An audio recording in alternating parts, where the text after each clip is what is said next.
That's Oh, good. my mom Alright. caught me some Kirby candy. Oh, do we have to talk about That's that first? No, I just wanted to bring it up.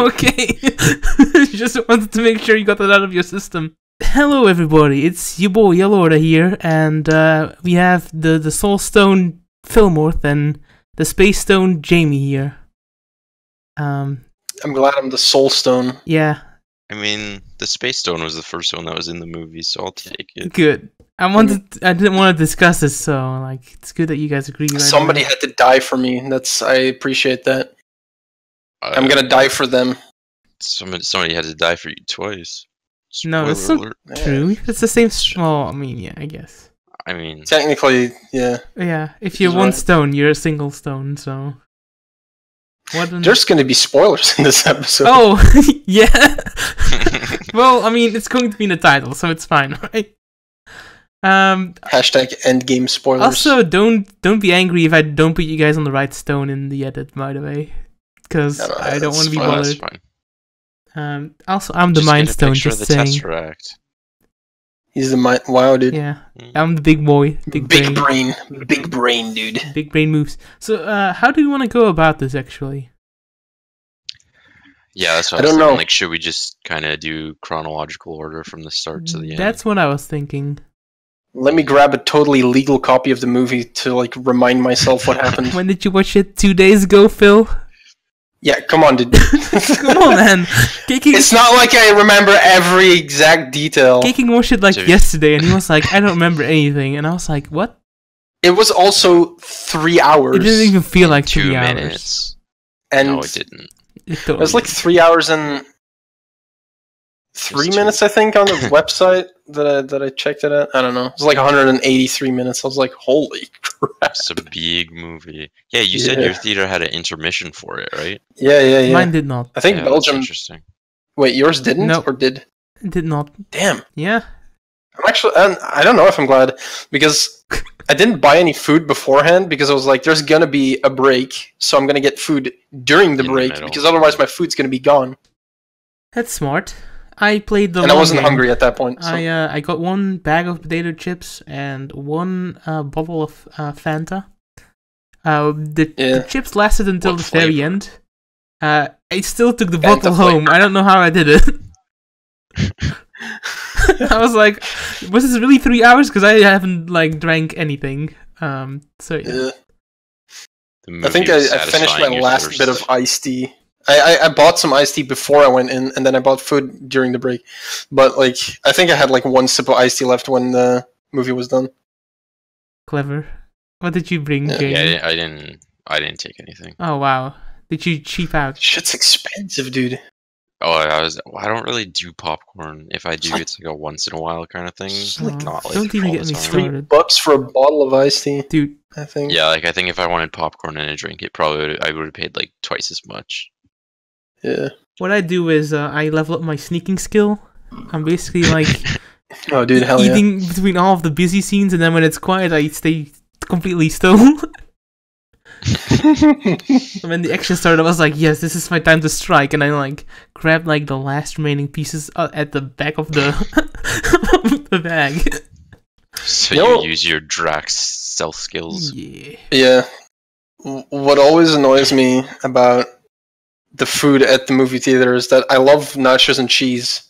But one tub of cheese is not enough for that giant heap of nachos that you get. Yeah, and then it's like, well, what are you gonna do? Get more cheese? Yeah, and like you can Spend get extra another cheese. $5 probably. It's like, I think it was €1 for an extra thing of cheese, and I was like, damn, dude. That's In the store, you can buy these for like 20 cents each. That's just a duality of life. I feel like that's with everything you I buy. guess so. Anything with sauce, there's always too little sauce. Yeah. I mean, the McDonald's as well. I could order extra sauce. Yeah. Turns out I didn't need the extra sauce. I had nuggets. Did you take it home with you? No, I opened the pack. I dipped like 4 nuggets in it, and then it was it. That was it. What a waste. Like 1 thing of sauce is so much for 4 nuggets. And I was like, I was eating my fries, and I was like, should I open this pack and dip my fries in it, and then not have enough for my nuggets, or should I just wait? And I made a bad decision. I had sauce left. Feels bad, man. Did you get lost though? Oh, well. That's the important part. Are you gonna actually talk about the movie at some point? No, not yet. I thought we had something going interesting here. though. I'm checking Rotten Tomatoes, and it looks like Endgame is the highest rated superhero movie as of right now. That's just a hype. I feel like it will go down. Yeah, it's weird because it probably will, because like I know Logan for a while too was higher than The Dark Knight, but now Logan is like 1% lower. Oh, Logan was good though. Okay, let me check. There's this guy that I'm following on Twitter. Yeah, so Logan's at 93. Something. Where is it? Dark Knight's at 94. Endgame's at 96 right now. Man, I like that you guys are doing the research. You can just sit here. That's amazing. Right here. Regardless of how you feel about Marvel, there's really no denying what they pulled off. That they pulled off something ridiculously special here. My fucking parents texted me asking not to spoil it, which is not normal. That's weird. If your parents are like, "Don't spoil it, dude." That's pretty nice. I already saw some great posts on like r/petty revenge and pro revenge where people spoiled the movie for other people. So that's pretty cool. Like one guy. I've been lucky not to see anything. Oh yeah, that's why I went like Thursday night. I was like, I'm not waiting to get spoiled. One story was like some guy had spoiled Infinity War for his friend, like as soon as it came out.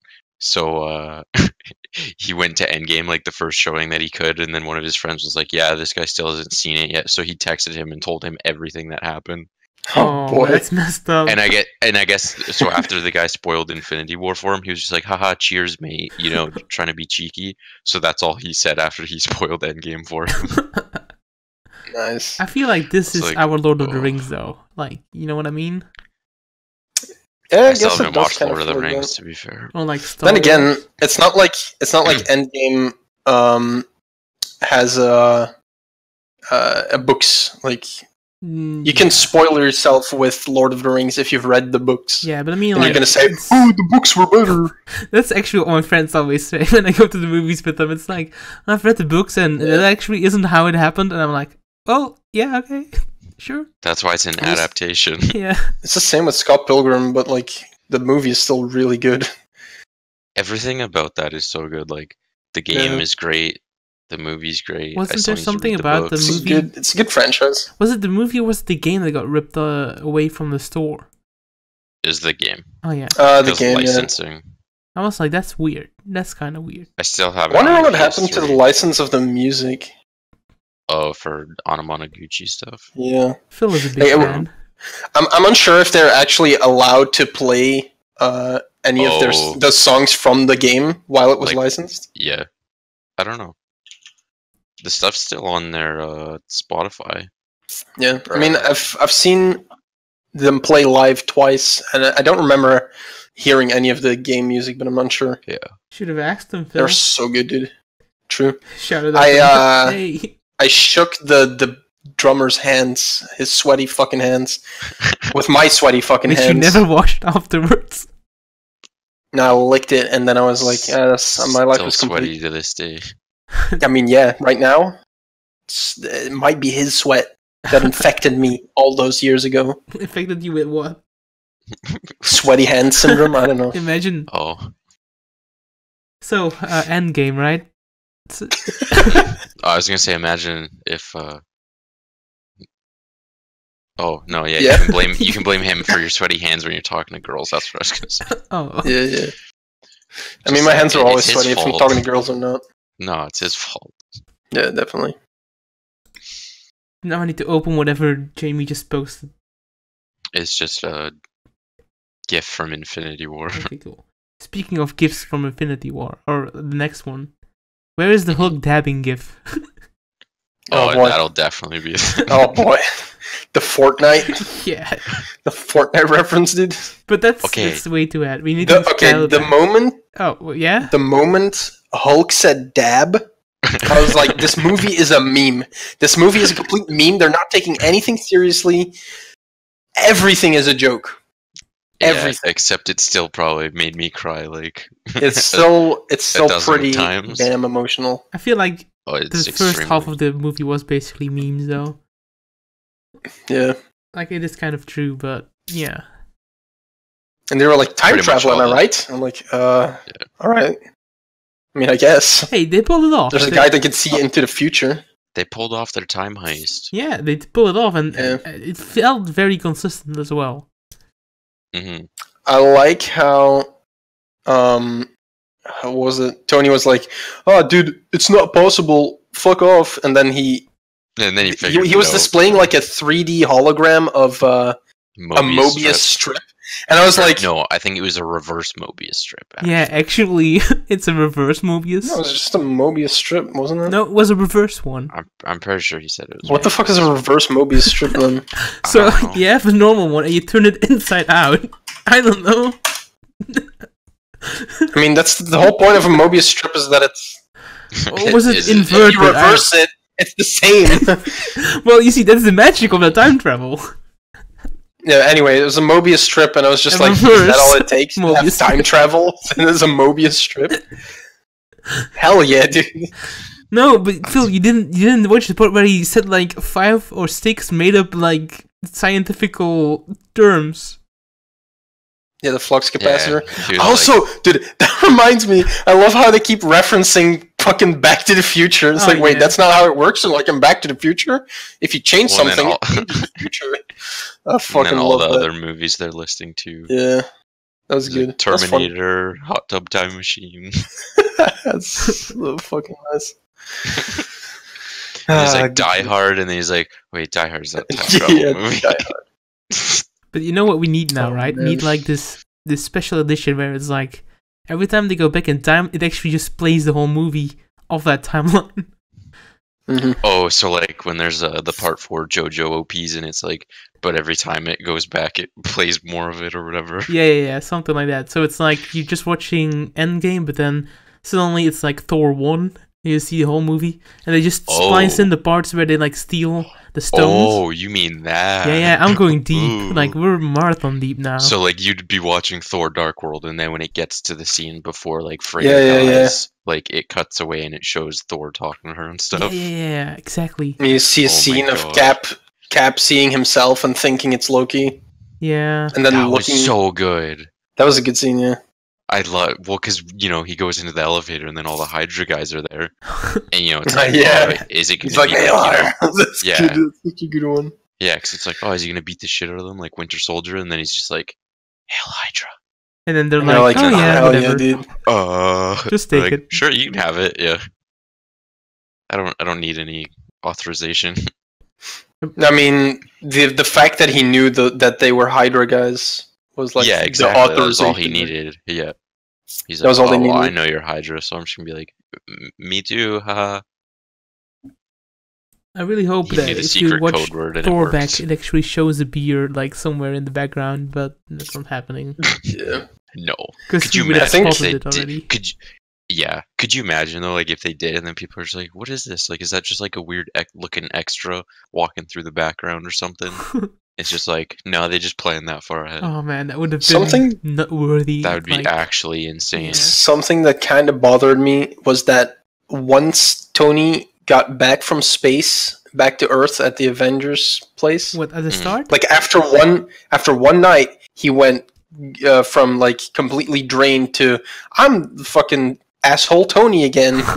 Well, he's always asshole Tony. Well, but I mean that was because but then there's the time jump because it's like true. Thanos dies and then it's like 5 years later. So I mean, spoiler: Thanos dies. His head gets fucking cut off into pieces. Yeah, I like how the movie. That was a weird scene, dude. I was like, wait, what? The movie's over? That's it. Let's go home. See ya. I feel like I just love that too because there's like, what did you do? And he's like, I aimed for the head. Yeah. He was so depressed. It was sad. I also think it's funny how Thanos is just Minecrafting. He's just playing in like creative farming. mode. Yeah, he's farming. He's like creating things. Like he's got this little hut. He already went and got all of his soul sand. and he's got his nether warp brewing. And guess what? He was the only life form on the planet. I mean, or I guess intelligent life form. Yeah, that's intelligent the thing. Like when he form. snapped, does that mean he also got rid of like plants and stuff? Because that's kind of the resources that he was trying to be like, hey, there's too many people for these. I don't think they count as life. I don't technically. Yeah. I also think it's interesting how Cap became like he became like a therapy guy, I guess. Oh, yeah. For like all these normal people who have lost like probably their family and shit. For like the support group, yeah. It makes sense because he already went through something similar, right? Well, and you got to remember that's what. Yeah, that's true.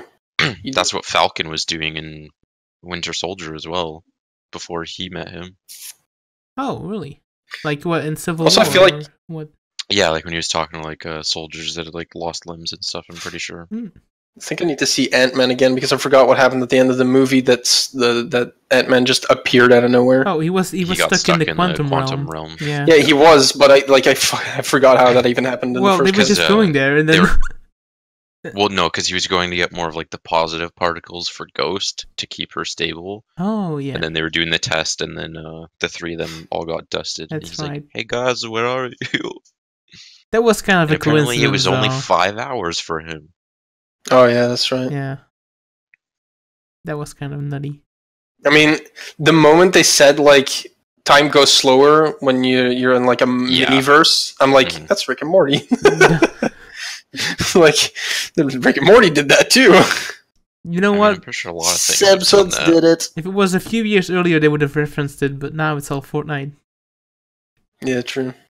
Okay, but because there's another Avengers crossover right now with Fortnite, and that game mode's actually pretty cool.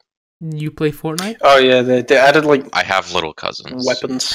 I have little cousins. Well, fair enough. No, so on one side, like you either play as basically the heroes or the villains. So if you're the villains, you're playing as the Chitauri, and you've got like a laser gun and then like a cannon and a jetpack. And oh yeah, that's right. All 6 of the stones will drop during the match, and like you have to go pick them up. And if you get them all, then the heroes will die. Oh, okay. Well, the first person to get a stone becomes Thanos, and then like you just need to get them all, and then the enemies will like stay dead, or the heroes rather. And then if you're the heroes, you start off with like treasure maps, and you go dig up like chests, and you'll get like either Cap's shield, Hawkeye's bow, Iron Man's Stormbreaker gauntlets, or Stormbreaker. Yeah, and then you just need to kill the Chitauri 100 times, and then you win. So it's kind of like a race to you got to defend stuff and hold them off, and then just slaughter everything. It's pretty dope. Yeah, so like the first time I got like Cap shield and Stormbreaker, so I just like throw the shield out, it would bounce off of someone, and then while it was still coming back, I'd switch over to Stormbreaker and throw that at them too, and just obliterate them. Wow. OP. That sounds kind of fun, but it's also still Fortnite, so I will. Yeah. They added a Black Widow skin to the game too. Ooh. And you can either be redhead or blonde. They said they're gonna add another one. I'm not sure. I don't think they've said what it is yet, but like I wonder if it'll be Hawkeye, just because the two of them would make sense. Black Widow's hair in this movie was the best though, out of all, in my opinion. Yeah, she didn't have her stupid blonde eyebrows anymore, where it looked like she just didn't have them. Like that was so bad. I don't know. She also had like grown out hair. Yeah, like she obviously didn't dye it for quite a while. Maybe she didn't find a place that sold dye. Oh wait, people probably don't sell things that much anymore. There's got to be at least one hairdresser left. Yeah, it's kind of weird. I don't know how I felt about the whole situation. Like, sure, like it's like 5 years of like how do you like an economy is dead, right? Well, it could like what happened to money? Like it's only half the people. That means half of all of but yeah, like were people still going to work and stuff? Like there's no way that pretty run down. Run right. People don't need companies anymore, and companies can't run without people. Yeah. Oh, I guess it's supply and demand that's kind of wrecked at that point. Yeah. But then again, to produce more, you do need workers and stuff. Mm-hmm. Like things were still functional in that, time span. I mean, I'm sure if you're Tony Stark, you can make your own energy and like fly over to like I don't know a farm and get some food. Didn't they already have? And give the guy technology or some shit in return. Didn't Tony Stark already invent free energy though? Yeah, he did. Yeah, he has. I guess that makes sense. That's what he was doing in the first Avengers movie. I mean, that's what he was doing in the first Iron Man movie. But he finished it in the first Avengers when he finally. Oh yeah, the triangle thing. Yeah, when he used it started as a circle. When he used the shield of Captain America as like a thing to hold up his machine. Remember? Also, his daughter is like the most adorable thing ever. Yeah, Mm. but she doesn't beat the one in Logan though. Oh my god! I still have not seen Logan. I don't. I've not seen any X-Men movie. I've seen the first one, I think, but not the whatever the fuck. None of the rest ones. I've seen Deadpool Logan though. on its own. You don't need to see it. Yeah, it isn't called You just X-Men miss anyway. like kind of references. I guess. Then again, I still want to see the X-Men movies. I also saw the Deadpool movies, which kind of tie into some of that. With the big iron guy and teenage Colossus. She doesn't even join the other movies. She's like basically in Deadpool alone, I feel. Which is honestly, that's a good power couple because they hate each other. And it's funny. Right, okay, I'm gonna make a group chat. Oh? If we need to share anything. You know we have the Palscast. Oh shit, that's the wrong thing. It's the wrong thing. Don't we have don't watch a channel on the server, you know. Wait, there's an Endgame channel. Palscast. Well, there's I know, but like I don't want it. Don't want spoilers in it. Nobody's in the Palscast server. It's literally just us, and then when we're done, you guys are gone, so it's just me. Yeah, and even then we can just delete all the messages. Yeah, but it's fine. We can have a group if you want to be the leader of the group. It's not like it's my podcast or anything. Okay, I mean, we were the ones doing the research. Yeah. I think it's gonna fuck. We're in charge here. There we go. I gifified. It's not very good, but I gifified the dab. Oh, you already did it? Don't look at the Chinese subs, dude. How did you have time for that? We were having a thing here, and then you just have the GIF? Yeah. Also, I don't think I mentioned it on the podcast itself, but beforehand I asked for the dabbing whole GIF. What was it during the podcast? I don't even remember anymore. I mean, I just made it. You just made it. You just found the movie online. Yeah, I mean, somebody sent me this link, and I was like, cool. Dude, I don't need to see it again. Yeah. So I'm definitely gonna go see it again. So what's the rule on the GIF? When can I use it in public? I don't know. That's a difficult one, right? Because you want to use it like as soon as possible, but you don't want to spoil basically the biggest plot twist in the whole movie. Well, that's what I'm wondering too. Is like if there's a limit or something, like because I know right now people are like still downvoting Endgame memes and stuff, but it's like okay, but when are they acceptable? Yeah, we don't have rules. That's the internet for you. Like, there's no way people are gonna wait for the Blu-ray because so many people made memes with like. I feel like the rule is ripped versions and the quality was just garbage. Live in fear and try to avoid as many places that could avoid have spoilers. And see the movie as soon as possible. Do you know how powerful this is, though? Everybody has to rush to the cinema to watch it. Yeah, that's the thing, right? Because I was like, I don't want to get spoiled, so I'm gonna just go this Thursday, and then I'm gonna get it over with. Like, if there's anything that stops piracy more than this, then I don't know. This is basically stopping piracy right away. Because there's just no way. You have to go. Plus, like, one thing I hate about movies is that they don't release digitally or like physically, I guess, to people until like a year later. Yeah. Which means if you find a pirated version, it's going to be super shit in quality. Yeah. The audio is going to be shit. It might be in like a wrong language. It's got like these subtitles that are Chinese. Like it's just it's a mess. I don't even know the last time. So I don't even want to bother with that. So like if I really want to see a movie, I'm gonna get a ticket to the cinema. Yeah. It's rough. I still need to buy Spider-Verse on Blu-ray. Ooh. I want to see Spider-Verse, but the problem is that it's long gone now. What do you mean it's long gone? It's so good. Yeah, it's not in the movie theaters anymore. Yeah, but it reappeared somewhere else, if you know what I mean. If I get a digital code, I'll give you my YouTube login so you can watch it. Eventually, no, it's already there. Oh, I looked for it. I've been there. I mean, I did look for it. You know what I mean? Yeah. I went to the black market. Also, that one scene with Ant-Man in the first test for time travel, where they went into the butthole. God. Yeah, that was. And he becomes a child. When his body time traveled.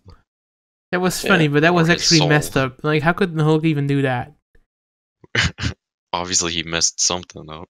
Y- Which is but why you when can't Tony just showed up, he mess was like, he something up turned like into a that. baby, didn't he? And he was like, yeah. Also, somebody sent me a funny meme. Wait, give me a second. I do have to say, I respect Ant-Man for being the guy who always jokes, even though he's like dying. Like, he went through all that and he isn't even like shocked or anything. He's just like, well, I guess I wet myself. Alright. That meme also That's a good meme. gives actually. away another thing that we need to talk about. What, tacos?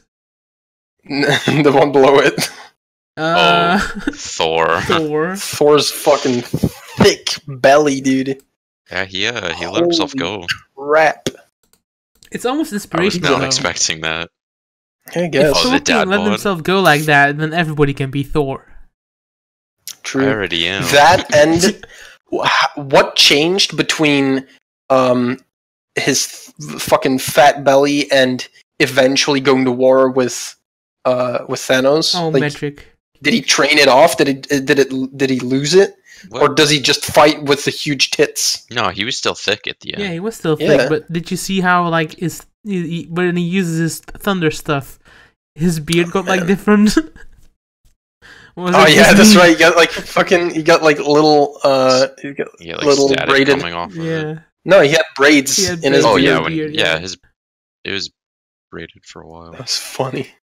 I kind of like how he just became like an I've- old dude, like his father was in the beginning. He just looked like the Big Lebowski. He's just missing sunglasses. Although no, he definitely had some on at one point. Because during the time travel scene, when he's like, "Is he sleeping?" They're like, "I'm pretty sure he's sleeping." Also, when Hawkeye tests the time travel for the first time, and he hears his daughter, and he's like, "No, I want to see my daughter," and then he disappears, and the girl's like, "Dead?" I was like, surprised how many people God went damn it. awe in the movie when At the when they beginning, got dusted. I was like, what did you expect? A happy ending right at the start? Like, of course they were going to mean, get dusted.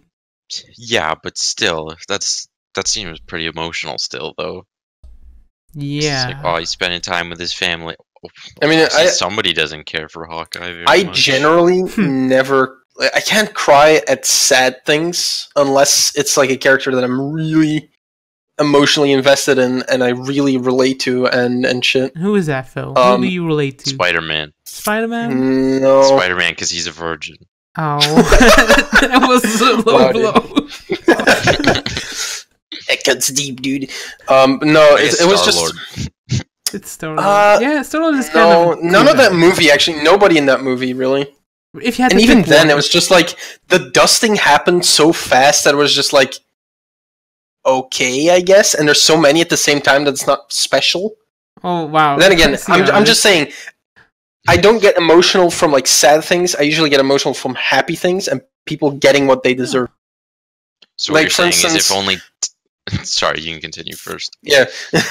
Fucking, for instance, this is gonna sound stupid because it's Naruto, but like when Naruto beat Pain, he like the whole village was fucking happy and cheered on to him, and that was like exactly what he wanted all those years. And I was like, oh god, yeah, dude, he got exactly what I wanted. And you gotta cry, dude. It's actually a and good then- example. I was like really emotionally invested in that character because it's relatable. It's like you want to be like when I was a kid, I got bullied because of multiple things, mostly my last name, but also because I was just like kind of hanging out with a bunch of losers, and then eventually I was like, I'm gonna make these people, I'm gonna show these people that I'm gonna do some cool things, right? Like fuck them, dude. How inspirational. Yeah. Inspiration, man. Inspirational shit. That's what makes me emotional. The real heroes And aren't that's on something you screen. don't. That's something you don't really get in superhero movies, right? Not What, really. Sometimes- inspirational stuff? I mean, sure, but like not at that I've- level. Not at the I'm level sure all that superheroes are inspirational. I mean, series and soaps do that shit way better Well, they than have more time for arcs. movies can. Yeah. Yeah, that's what I mean.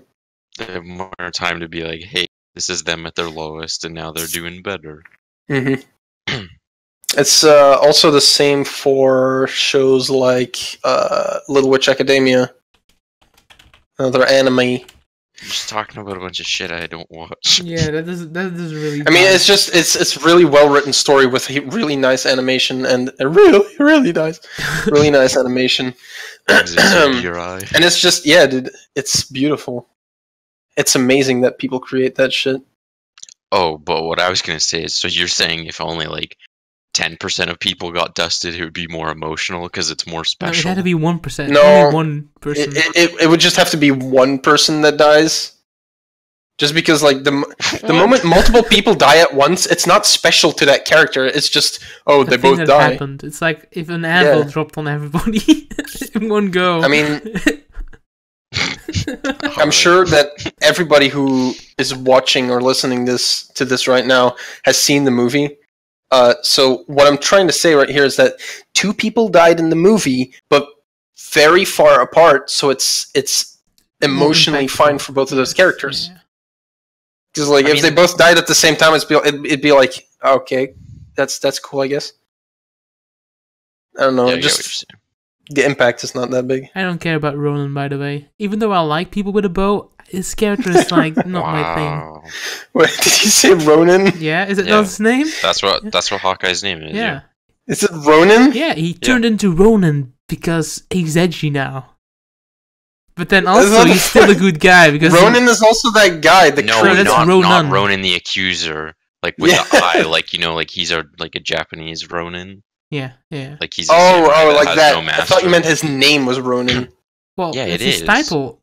But it's like that's. He turned from Hawkeye, the superhero, into Ronin, the whatever you want to call it, anti-hero. The assassin, I guess. Yeah, the assassin. Yeah, it's Ronin is just a samurai without a lord or a master. That's his nickname, I guess, not his actual name. Well, yeah, just as much as Captain America isn't his name. Yeah. I don't Steve think Rogers. He legally changed it. Yeah. I forgot what his name actually was. Hawkeye. Bill, I think. Clint. Yeah. Oh yeah, Clint. It's Bill Clinton. It's Bill Clinton. No, I was thinking about Will Turner. I thought it was something like Bill Turner or something. Klimt Pliff. Oh wow.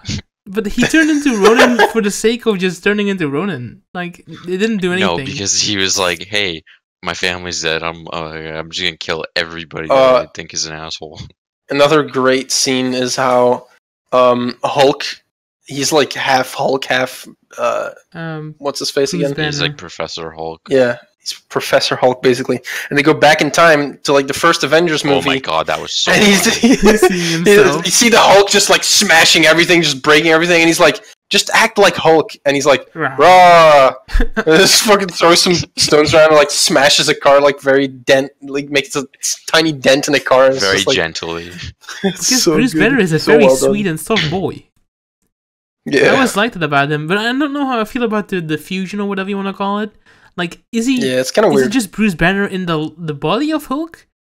Yeah, that's what it's supposed to be. It's the brain of Banner and the body of Hulk. Yeah, it's kind of. That's the idea. It's kind of weird, but I guess it worked. I don't know. I mean, I agree with what the Valkyrie girl said. Oh, she's like, I'd rather have one or the other. Yeah, I'd rather I love the normal and the extreme version of you way better. Mm-hmm. It's like yeah, half and half same. Is just weird. This is kind of odd. It's making me uncomfortable, dude. It's probably also expensive to imagine the budget they had to use to just keep him in Hulk mode the whole time. Mm-hmm. Because usually it's like he's Bruce Banner for like the less important scenes, and then for all the action he's the Hulk. But now it's like totally CGI. Well, it's still the. Pretty much. I mean, it's the same. I mean, maybe not exactly the same, but Captain Marvel is basically like when she's like flying around is basically fully animated. Because like she's got the mask on, she's got like the flaming fire hawk. Like what's it called? Firehawk. Not Firehawk, but like the thing on. When you have your hair spiked straight up, what's that called again? Mohawk. There we go. That's what I'm trying to say. Okay. I was like Tony Hawk. No, Mohawk. There we go. Tony Hawk. All these names are messing us up. Let's be real. Yeah, dude. That was some interesting shit. At the end of the movie, Also, I was Cap has a great ass. Oh, don't even. I was like, I can't believe this is actually going now. This is meta, dude. That's a very Ant-Man thing to say, though. That is, yeah. What was it? This is America's ass. He's like, that's yeah. Yeah. I don't know how I feel about him saying it himself, though. Captain America saying, "Yeah, this is definitely America's ass." It's like, whoa, okay then. That's like self-says, but sure. Yeah. Imagine all of the art that they have made of that now. Oh boy. Legit self-cessed art. There's probably a lot of Rule 34. Oh, that's alright. You say self-cessed? Yeah, that's a fetish. Or a sin, I don't know. Yeah. I don't know. It's where you have intercourse with yourself. That's interesting. It's also deep. Of all the Avengers, which would be the most likely to do that? Well, Captain America, obviously. Oh, what was actually kind of an, maybe not emotional, but a really nice moment is where Tony meets his own dad. Oh, that was deep. That was a good moment. I always I know my dad said he was crying like the whole time. Yeah, I think it's very impactful. Because like he just lost his dad in September, so he said as soon as that happened, he was like, done. Oh wow. That is one of those things where it's just like it's an impossible thing to happen. Because time travel is not real. But like if you have that moment and your dad in the past doesn't know who you are, it's just you can have like an honest conversation with your dad without it being your dad, right? Yeah, like how he's kind of like, hey, were you nervous and stuff? And he's like, yeah, I had no idea what I was doing. And then, like, Tony's like, I think you're going to do fine. And, gives him a big hug and stuff. Yeah. I think the big thing is that it shows the humanity inside this like, deity in your life, Yeah. I like to think that, because they went back into that timeline, I guess, and that's like a different timeline than the original one, because that didn't actually happen, right? They didn't take the stones and then bring them back in that reality. Yeah, like it's not like the timeline is a loop. It's not like that stuff had happened before. Like that didn't happen in those movies. But I like to think that the Tony one actually did happen, because it's like that does have some kind of impact, right? It's like Tony telling his dad that everything's gonna be fine, and he's gonna be a great dad, and it's like you like to think that that's a real thing that's gonna happen. Well, I think the main issue is that he uses the line that his father used for him, right? So you could say that it indirectly didn't change the timeline because his father used his own line that he gave. It's like a mindfuck, but it works.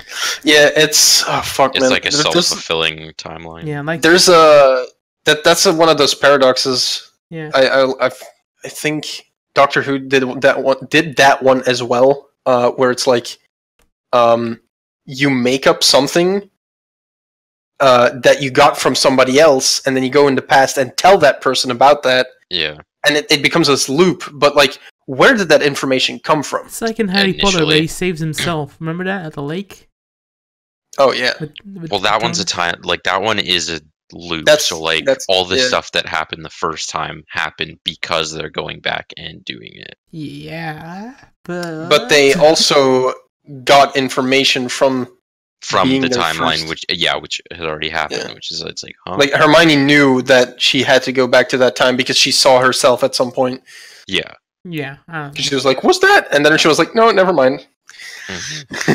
It was good how they handled it in this movie. That's all I'm saying. I'm glad that they explained it, and we're like, they kind of took the time out to be like, this is how it works in this movie, just so you guys know. So you're not like, oh, well, what if this, and it's like, well, time travel, just travel back in time and save everybody. No, they actually gave a good explanation. So then you don't have to be like, well, how does it work in this? Did this happen before? Like, I really thought they were going to forget about the hammer, though. Oh. Yeah, dude, the hammer was funny. It's like he just stole Thor's hammer. Yeah, from a different timeline. I was sure they won't put it back too. Because Rocket's just like, what is he doing? And it makes perfect sense too, because he's like, I'm still worthy. Because obviously, it's like, well, how would you know? Mjolnir's gone. Like, anyone can wield Stormbreaker. That was the confidence he needed. That and one of the best moments in the entire Avengers movie, I think, is Captain holding Mjolnir. Yeah. That was so cool, dude. Even before that, Thor dual wielding was so sick. Yeah, that was fucking dope. Holy shit! Like he throws Mjolnir and like sent it out when he whacked it with Stormbreaker. I was like, oh boy. This fight scene makes my pee-pee feel weird. Yeah, pretty much. Cap being worthy was an amazing scene. I think they hinted at it too in the first, the second Avengers movie, first one, Age of Ultron. Yeah, the second one. I was like, oh, dude, that's cool. But like, you stop thinking about that, and now it comes back, and you're like, whoa, shit, dude. Well, especially too, because like in it, like because they're all trying to move it, and then Cap like tries a little, but like you can tell he didn't try his all, and then he budged it, and Thor was just like, looking like he was gonna shit his pants. Yeah. And then Cap's just like, whatever. He's like, it's not gonna happen. Lol. Yeah, and like that's the best part about it too is like when he does wield Mjolnir and he starts going to town, and Thor's just like, I knew it. Yeah. Like he's just like. He's also proud in a sense, mainly because he has bigger weapons. He totally is. Yeah, definitely. Oh yeah, like when Cap had Stormbreaker for a second, he's just like, "Here, you take this one, I'll take the big one." Yeah. I want the big one, dude. Yeah. Also, shout out to using that move from the first Avengers movie, I think, where Thor like hits the shield. Where he overcharged Iron Man. Oh yeah, that too. Actually, both of those are from. True. Yeah. With the lasers. Yeah, because in the first one he accidentally overloaded Iron Man's suit, but in this one, like Tony had opened it up. Combo attack. Yeah, like he specifically made that so Thor could overcharge him. He's like, "Hey, big guy, hit me," and then he's just like, "All right, here's your lightning power." Yeah, that was. And then just all the lasers. I was like, "Oh."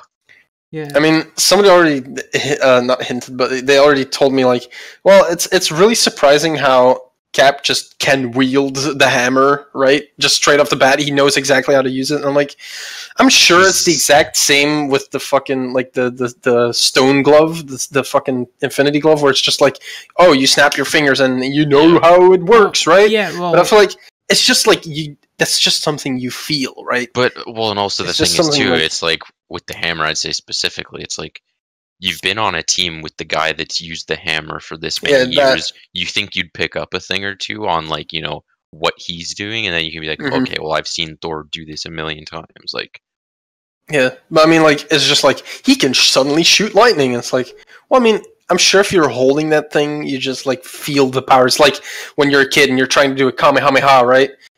I'm sure if that was actually possible, you could feel it. Yeah. You could feel it, like, coming out of your hands and can just shoot it. I think the point of a mythical weapon like Mjolnir is that it isn't in the mastery of the weapon itself, but in like the worthiness of like being able to wield it. The rest comes naturally. Yeah, I mean, if you're not worthy, you can't even lift it up. So so I think if you're worthy, you're basically fine. But thank God Marvel didn't get to it. I was interested that would have been so bad. I would have been so upset. He said if Captain Marvel was worthy. Oh, I probably would have. I probably would have. Isn't she in the comics? I believe there are moments where she actually does use it. I think I'm gonna give it a quick Google, but I remember. See if she's like who had. I know Superman's been worthy. Like when they had their crossover event. I know. I was about to say I was like Superman. Yeah, there's in the comics. There's a Only. I'm pretty sure there's a panel where he's held like Cap's shield and Thor's hammer at the same time, which is kind of cool to see. That combo is good. The shield and the hammer. It's like very Palladian. Yeah, that's what I was saying. When he threw the shield and then the hammer right after, and it hit the shield like in Avengers. Yeah, when he bounced it off of it. Or I guess in Guild Wars terms, it's like very Guardian-esque. Yeah. It's like the Aegis plus hammer. It's like a very classic combo. I was also interested to find out how they would bring back Spider-Man because of the new movie coming out, Far From Home, which I totally want to see. Yeah, I actually enjoyed the Spider-Man movies compared to the Amazing Spider-Man, which I think are really bad. I can't find the Amazing Spider-Man. I never saw the second Amazing Spider-Man. The first one was absolutely garbage. I hated it. I thought it was okay. I don't like the character. I don't remember who played it. If I hear the name, then I'll know. But played who? The Amazing Spider-Man. The second Spider-Man. Peter Parker? Oh, Andrew Garfield. Yeah, that one. I don't like him. He was too cool as Peter, and it's like, you're supposed to be a dork, dude. Yeah. True. Skateboarding around the school, hitting on girls. Tom Holland is great, though. He's perfect. He's amazing. I also think it's funny how... Was that Amazing Spider-Man 2 where Jane fucking dies? Jane? Gwen? No. Gwen. Yeah. Jane was the first one. Mary Gwen Jane, is the yeah. second one, right? Mary Jane was the first set of 3 I movies. was like, are you But thinking of Gwen Thor's fucking girlfriend? dies, dude. Snap That's her like the neck. dumbest death ever because she like he's trying to save her and he's like no, and then he like hooks on her and it's like yeah she's safe and then her head taps the floor and she's dead. Yeah, that was Like, messed up. Well, I mean, What? not straight out of, because like in the comics, how she dies, when she fell off a bridge, and when he like caught her, I think he just webbed pretty much like, I don't think it was just her head, but you know, like it was just like one web, so like when the whiplash, it just broke her neck. Snapped her neck. Oh, Oh, yeah. that's even worse. Actually, I like that version more because it's very graphic, but I'm sure they would not show that. There's a big splash Yeah. effect At all with in a the movie. snap-on. You know what I mean? No, and like in the It's- panel you can see, because it's like he catches her, and then there's just like a little tiny like snap, Oof. like sound effect thing, and then he's like, all right, well, did like Goblin kill her before he threw her off the bridge? But it's like, no, she was alive. Anyway, kind of back to going back to Avengers. Captain Marvel just kind of appeared. For no She didn't reason. really do a lot of In the end. anything. Which I'm grateful Yeah, for, she just- but she was annoying when Yeah, she was on screen. I did see Captain Marvel the day before. Actually, no. Was that the same? That was the same day. I saw it the same day as seeing Endgame. I was just kind of like unimpressed. Yeah. Yeah. I was just like, all right, I guess. It's not amazing. It's not good. It was a movie. I think the It was a problem with movie. it was that you knew where she had to end up for Endgame. So it's Yeah. just like, all right, we have One her at 0.0. We got to get her to 100 somehow. One thing that I did enjoy was that it was set in the past. Mhm. Because like Nick Fury is still fairly young. Dude, how he lost his eye was so I stupid. haven't seen It the was movie so yet. stupid. I was like, okay, Do you want to know what happens? Yeah, Yao? fine, just tell me. I'm going to watch it. it's So there's- it's not amazing. There's an alien that's like disguised as a cat, pretty much, Yeah. Mhm. and it just scratches his eye out. Wow, That's that's a- kind of lame. That's fucking it. I was just like, Yeah. that's it. I thought his eye was like full of power, and if he took it off, it would like explode like Kenpachi from fucking Bleach. Oh wow, nice reference. No, like no, it's just his eye got scratched out, and he got like a glass eye replacement. But I guess he chose the eye patch because at the end of the movie, they gave him like a case full of glass eyes, and he's like, no. I mean, you gotta remember his eye's still under there too, because in Winter Soldier, when he uses that for clearance, Wait, Oh, he yes, uses right. the other eye. Oh, I don't even yeah, remember because he that. takes the eye patch off because they never wiped that one from the like for authenticating shit. Impressive. Mm-hmm. And he's like, "Hey, nice try, idiot." Idiot. hmm Yeah, I feel like Captain Marvel was not necessary to view beforehand. How was she They in her don't own have movie? much- Was she okay? She just didn't really grow at all. She was just kind of sassy. There. Yeah. Because I'm going to get Like controversial, but in this movie, it felt like she was just there because she was a woman. I mean, I don't know. It's just like maybe it was that kind of thing where it's like we need to have 50-50 cast or people are going to get angry, right? I mean, It could have been one of those things, and then they added Captain Marvel just to get that balance. she was just there for but I that don't one know, it's shot where they just- were all lined up, all the female like cast. Yeah, Well, and even that because it's she like just come out. they kind of built it up that, you know, like, oh, she's this big Thanos killer, but it's like even when she went on one with him, she didn't last very long. She did. She Yeah, just she kind of didn't do got that pimp much. slapped and then didn't even get back up. Yeah, I like how she was Oh there, my but she God. kind of noped out of the situation real quick. Yeah, all she did was take down the ship. Yeah. Yeah, that's what I was like. She she appeared, did- and I was just like, oh wow, it's Captain Marvel, and everybody was like, oh. She was pretty Whoa. much only there to bring Tony back at the beginning of the movie. Yeah. I Which do could have like been anyone, by the- the way. That's one of the best moments, I feel like, if you're watching a movie in the movie theaters, is when something happens where the entire movie theater goes, oh! And one of those things was Fortnite. Yeah, everybody was losing their mind. Noob Slayer 69 or some shit. Noob Master 69. Noob Master 69. That was some good toxic trolling, though, from Thor. I like that. This is very authentic. What did you do? He threatened to throw his hammer towards his house and just bust everything up. Well, at that point, he didn't have a hammer anymore, remember? I mean, he could do it with Stormbreaker, though. Okay, I see how it is. Yeah, I'm not sure. Captain Marvel's capabilities of Stormbreaker stopped. Yeah, Captain Marvel stopped Thanos from snapping once. Yeah, I mean, fair enough. That's enough. She can have that, but like, I don't know. I mean, yeah, if he snapped, it would have been game over. There was this moment right before Thanos snaps his fingers where Doctor Strange looks at Iron Man and he points like one finger, and I was just like, what? Yeah, that was like one moment where I was like, oh, dude, that's such a good moment. I don't get it. Because it was the 1 in 14 million. Oh. Yeah, it's like 1 in 14 million timelines, or like chances that it succeeded. But I thought the point was that he didn't know. Like, that Iron Man didn't know that was the one. Yeah, the one timeline is the one where he dies.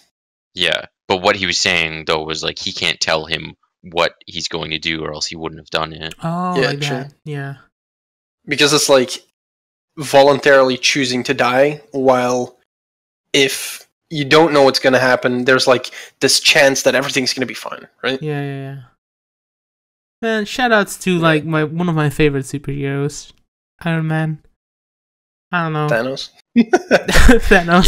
Yeah, Iron Man. I think I respect Iron Man. It's a really. There's something. He's definitely changed a lot over the last 10 years. There's something deeper between like Iron Man and Batman, where it's like they're just humans, but they're trying. You know. Yeah, they're rich, and they can buy or like they can create these things. Well, I mean that's the main difference, I think, between Batman and Iron Man. As far as DC goes, I think Batman is one of the most interesting heroes. I don't know that many DC heroes, but like for instance, Superman, I think is not that interesting. Oh, let's just cut so Batman is interesting because he's an orphan and he is afraid of bats, and he used that to get his powers and become the Dark Knight, and that's pretty cool. He's also just a human with tools. He doesn't. I think one of the annoying things in the Batman movies is that they never portray that he's like an amazing detective. No, he's basically just to kick I feel like there's not really a whole lot. He talks like this, and then he goes beat up the bad guys, but he doesn't kill them because that's immoral. He kills people. No? I think we should kind of do like a quick rundown of stuff in the movie, though, like from beginning. That's Batman's entire thing. But yeah, I know. But even if it's a bad guy, Batman doesn't kill him because that's against his moral, I guess. You could kind of piece it together. Except in the new movies. But let's start, Jamie. You take us on the whole trip then. Okay, so pretty much the movie starts out as apparently you guys have no hearts. Hawkeye's just like, hey, teaching his daughter how to fire a bow and shit, and they're having hot dogs, and apparently it's weird to have mayonnaise on a hot dog. I thought that was okay. Yeah. I don't like mustard. I use ketchup. Okay. I think hate mustard. I like mayo on hot dogs. I like this is mayo. Okay, right. I think mayo, it's an American thing. I don't know what they use mayo for. That's what I was about to say. I think mayo in America is like one that's like very looked down upon because mayo is just gross, right? They even think it's weird if you have mayo with like French fries and stuff. Yeah, exactly. Mayo with French fries is like a very Belgian thing to do. I do that. That's like the main condiment. Yeah, I don't get it. It's super weird. I feel like more people take mayo over ketchup even. I take mayo over ketchup mostly. Yeah, I do too. But then the snap But it's weird because like that's not really a thing. No, but like even in Canada, that's not a thing. Like being like, ew, mayo, gross. In Canada, it's fries with cheese curds and gravy. Hell yeah. So every time I hear that, I want to have it, but it's like no, poutine's so good, dude. I don't know. It sounds like first time I heard it, I was like, this sounds gross, and then after a while, I was like, you know what? It's like fries, cheese, and gravy. It's pretty good. But yeah, so they're having their little family picnic. and then she's going to grab her arrow, and then Hawkeye turns around and she gone, and he's like, what up? Yo, huh? And then Where's my hot dogs? Both of his sons and his wife are gone too, and he's like, guys? Also, the mayonnaise bowl disappears. And then he starts freaking out. Yeah. Also, the mayonnaise bowl. Well, if there's only half the life forms, it means half the cows are still alive. There's also half the mayonnaise. Yeah, that's one thing that I was thinking of. Like, half of living beings dies. Yeah, and, that's like, what I'm saying. Is like animals like, too. yeah, like, does he consider cows living beings? Yeah, he or said all resources? life forms. That means everything that Does he lives. consider that? But that's what I'm saying. Is like trees What about, are like, technically insects? life forms. Insects too, but not trees. Because there's so many fucking insects and spiders. I feel like the most things you're going to lose are insects and spiders, and humans are going to be like barely affected. No, it's half of all of the species. It's Yeah, I guess don't think it's just like 50% in general. I think it's supposed to be 50% specifically for everything. Yeah. So say it's not like, oh, well, 75% of sharks are gone, but only 25% of dolphins are gone, so it balances so out. technically, we would lose more insects, but that's only because there's more of them, I guess. It's only I mean, the ratio. It's like 50% of humans are gone, 50% of Kree are gone, 50% of fucking whatever Gamora is gone. 50% of all Rule 34 is gone. Shit, dude. I mean, honestly, there's so much like terrible, disgusting Rule 34 that might actually be a good thing. Maybe that's why Thanos did it. Oh god. Not even just inflation, it's just like quote-unquote normal Rule 34. Yeah, we're not king shame, okay? Let's move on. Really badly drawn is what I'm saying. Happens. Yeah. Oh, there's always going to be badly drawn everything. That's fine. But It's so fine. it's that title card. Cut to Tony in space. He's pretty much like, hey, no That was food, water. depressing. I'm skinny thick. Skinny thick, yeah. That was really depressing. Mainly just skinny. Yeah, there was a good moment where him and Gamora were playing like whatever that's called, the old paper football thing. That wasn't Gamora. That was Nebula. Her sister, Nebula. Yeah. Yeah. And then and cuts to them, and they're like, yeah, there's pretty much no food left, and Nebula's like, nah, fam, you eat it. Which is good, because she's a robot. I don't think she really needs yeah, I was wondering that too. She's like... I mean, she's at least part robot. Yeah. Yeah, wait, if Thanos snaps his fingers, does that... the robot half of her stays. Yeah. I was thinking that. I was like, wait a second. Is she still alive because she's technically not really a living being anymore? Or he gets rid of like a quarter What of about the living Vision / Jarvis? They're not like living beings. Yeah, it's they're an like AI. robots. It's like an AI, so... I don't know, it's weird, man. Yeah. So that happens, and then... Yeah, that happens, and then Captain Marvel saves the day. Woohoo. Woo. Brings him back. Then we have a And then, funny scene about peanut pretty butter. much after that, we're at the start. What? What? You think, like, the PB&J sandwich? Yeah. That was a semi. That's not till after the time skip, though. Oh, yeah, true. We're not that's there in yet. time skip because Scott comes back Oh, yeah. after 5 years. Yeah, so... Yeah, pretty much as soon as Captain Marvel gets back, she's like, we're murdering Thanos. We're getting the stones back, unsnapping. So they figure out he used the stones again like 3 days ago or whatever. And but then he he used them destroyed to destroy them. Yeah. Which made sense. Use the stones to destroy them. Yeah, because then he's like, you can't undo my shit if the stones are gone. Yeah. Idiot. Which, I mean, he completely destroyed himself in the process because it just used so much. He looks like a burn victim there. That was. I mean, he didn't have a glove anymore at that point. Like the glove, I mean, it was the there. glove It was all broke. mangled. Yeah. The glove broke, Yeah, so he must have just like had to use the stones without using a device for them. Well, no, he wanted to just destroy the stones, so it basically blew up half the gauntlet too because they were in there, I assume. But I mean, even at the end of Infinity War, when he snapped the gauntlet, was pretty messed up. Yeah, the gauntlet was fucking broke. Mm-hmm. I actually thought the stones broke too in that process, but it's kind of I mean, I weird guess I though forgot because about that. when he They're first not Chaos snapped, it didn't Emeralds. seem to affect him at all. Remember when he did like the half universe dice thing? It was just kind of like the gauntlet was kind of mangled. I think he was kind of fine. I feel like that's the difference between just because Iron of the Man's... strength of like what he was trying to do too, though. Oh yeah, possibly. Yes, but it's what I'm trying to say is like the gauntlet that Iron Man made was just like a gauntlet that he made in his workshop, while the Infinity Gauntlet was made in like the fucking star, right? It was forged, and it was specifically to house the power of the power of like. That's probably why he was so unaffected using it the first time. Oh yeah, makes and then sense. He couldn't use the gauntlet anymore after that because it was broken, I guess. It was on cooldown. So he couldn't use the stones to it's on cooldown, yeah. The ability's on cooldown. He had to overcharge. Yeah, I wonder. That's something that I'm wondering right now. That dwarf guy. Yeah. The giant dwarf. Yeah, I can't remember. That made Stormbreaker and that made the Infinity Gauntlet. Yeah. Did he get snapped? Why is that even relevant? I think it's not relevant, but I just wonder. I mean, if he's the last remaining dwarf, only half of him disappeared.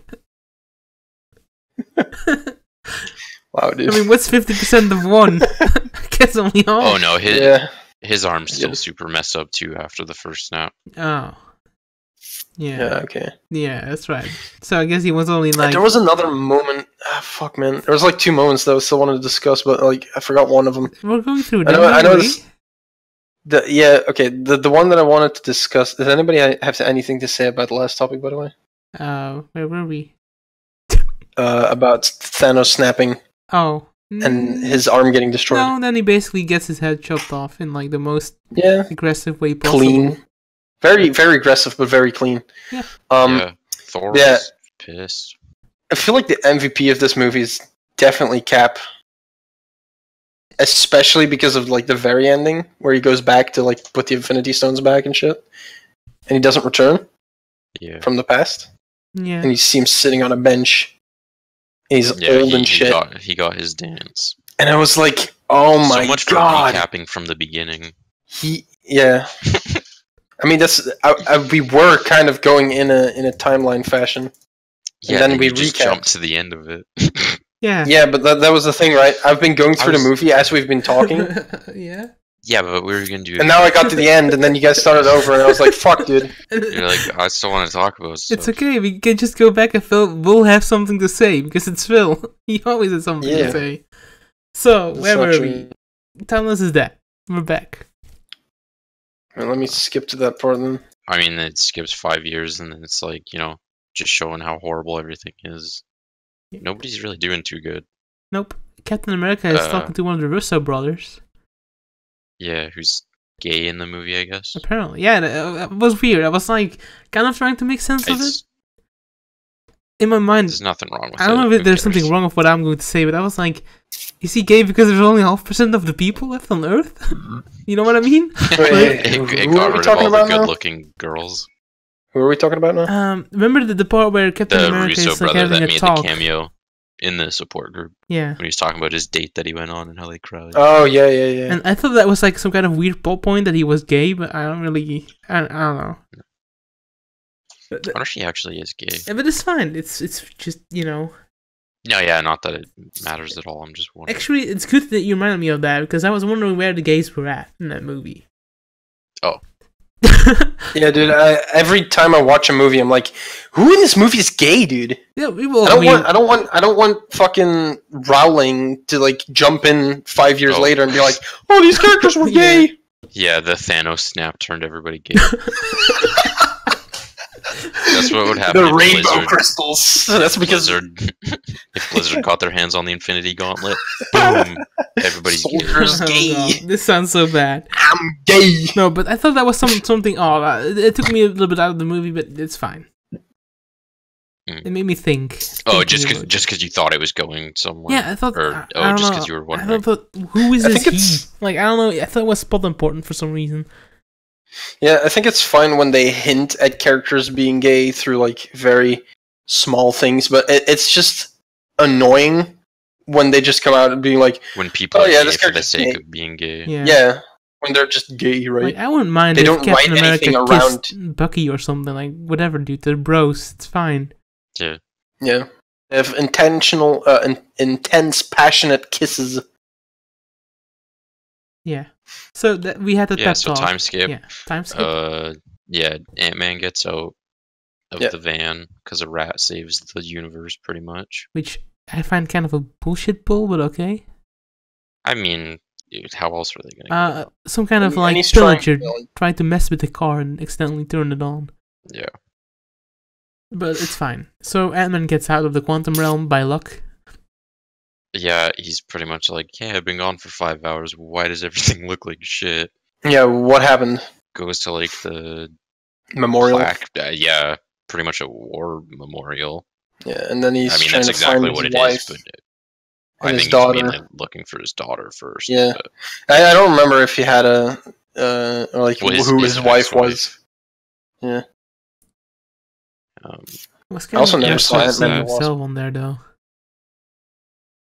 What did you say, Al? It's kind of messed up that he saw himself on there. That was like.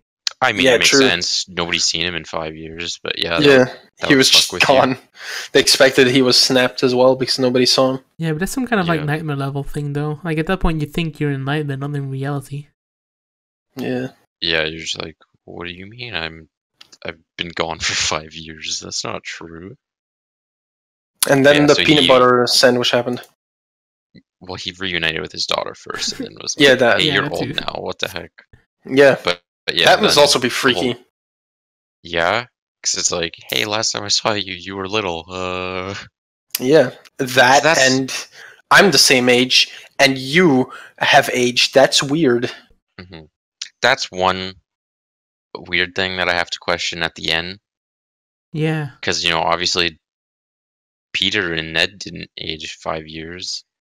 Also, I don't know what grade they were in Homecoming, but apparently they're still in school. Oh, yeah. Everybody who was unsnapped didn't age, right? Yeah, but how does it all work? Because they just go to school like nothing is wrong. Like the 5 years didn't happen. That's the good point. That's also true.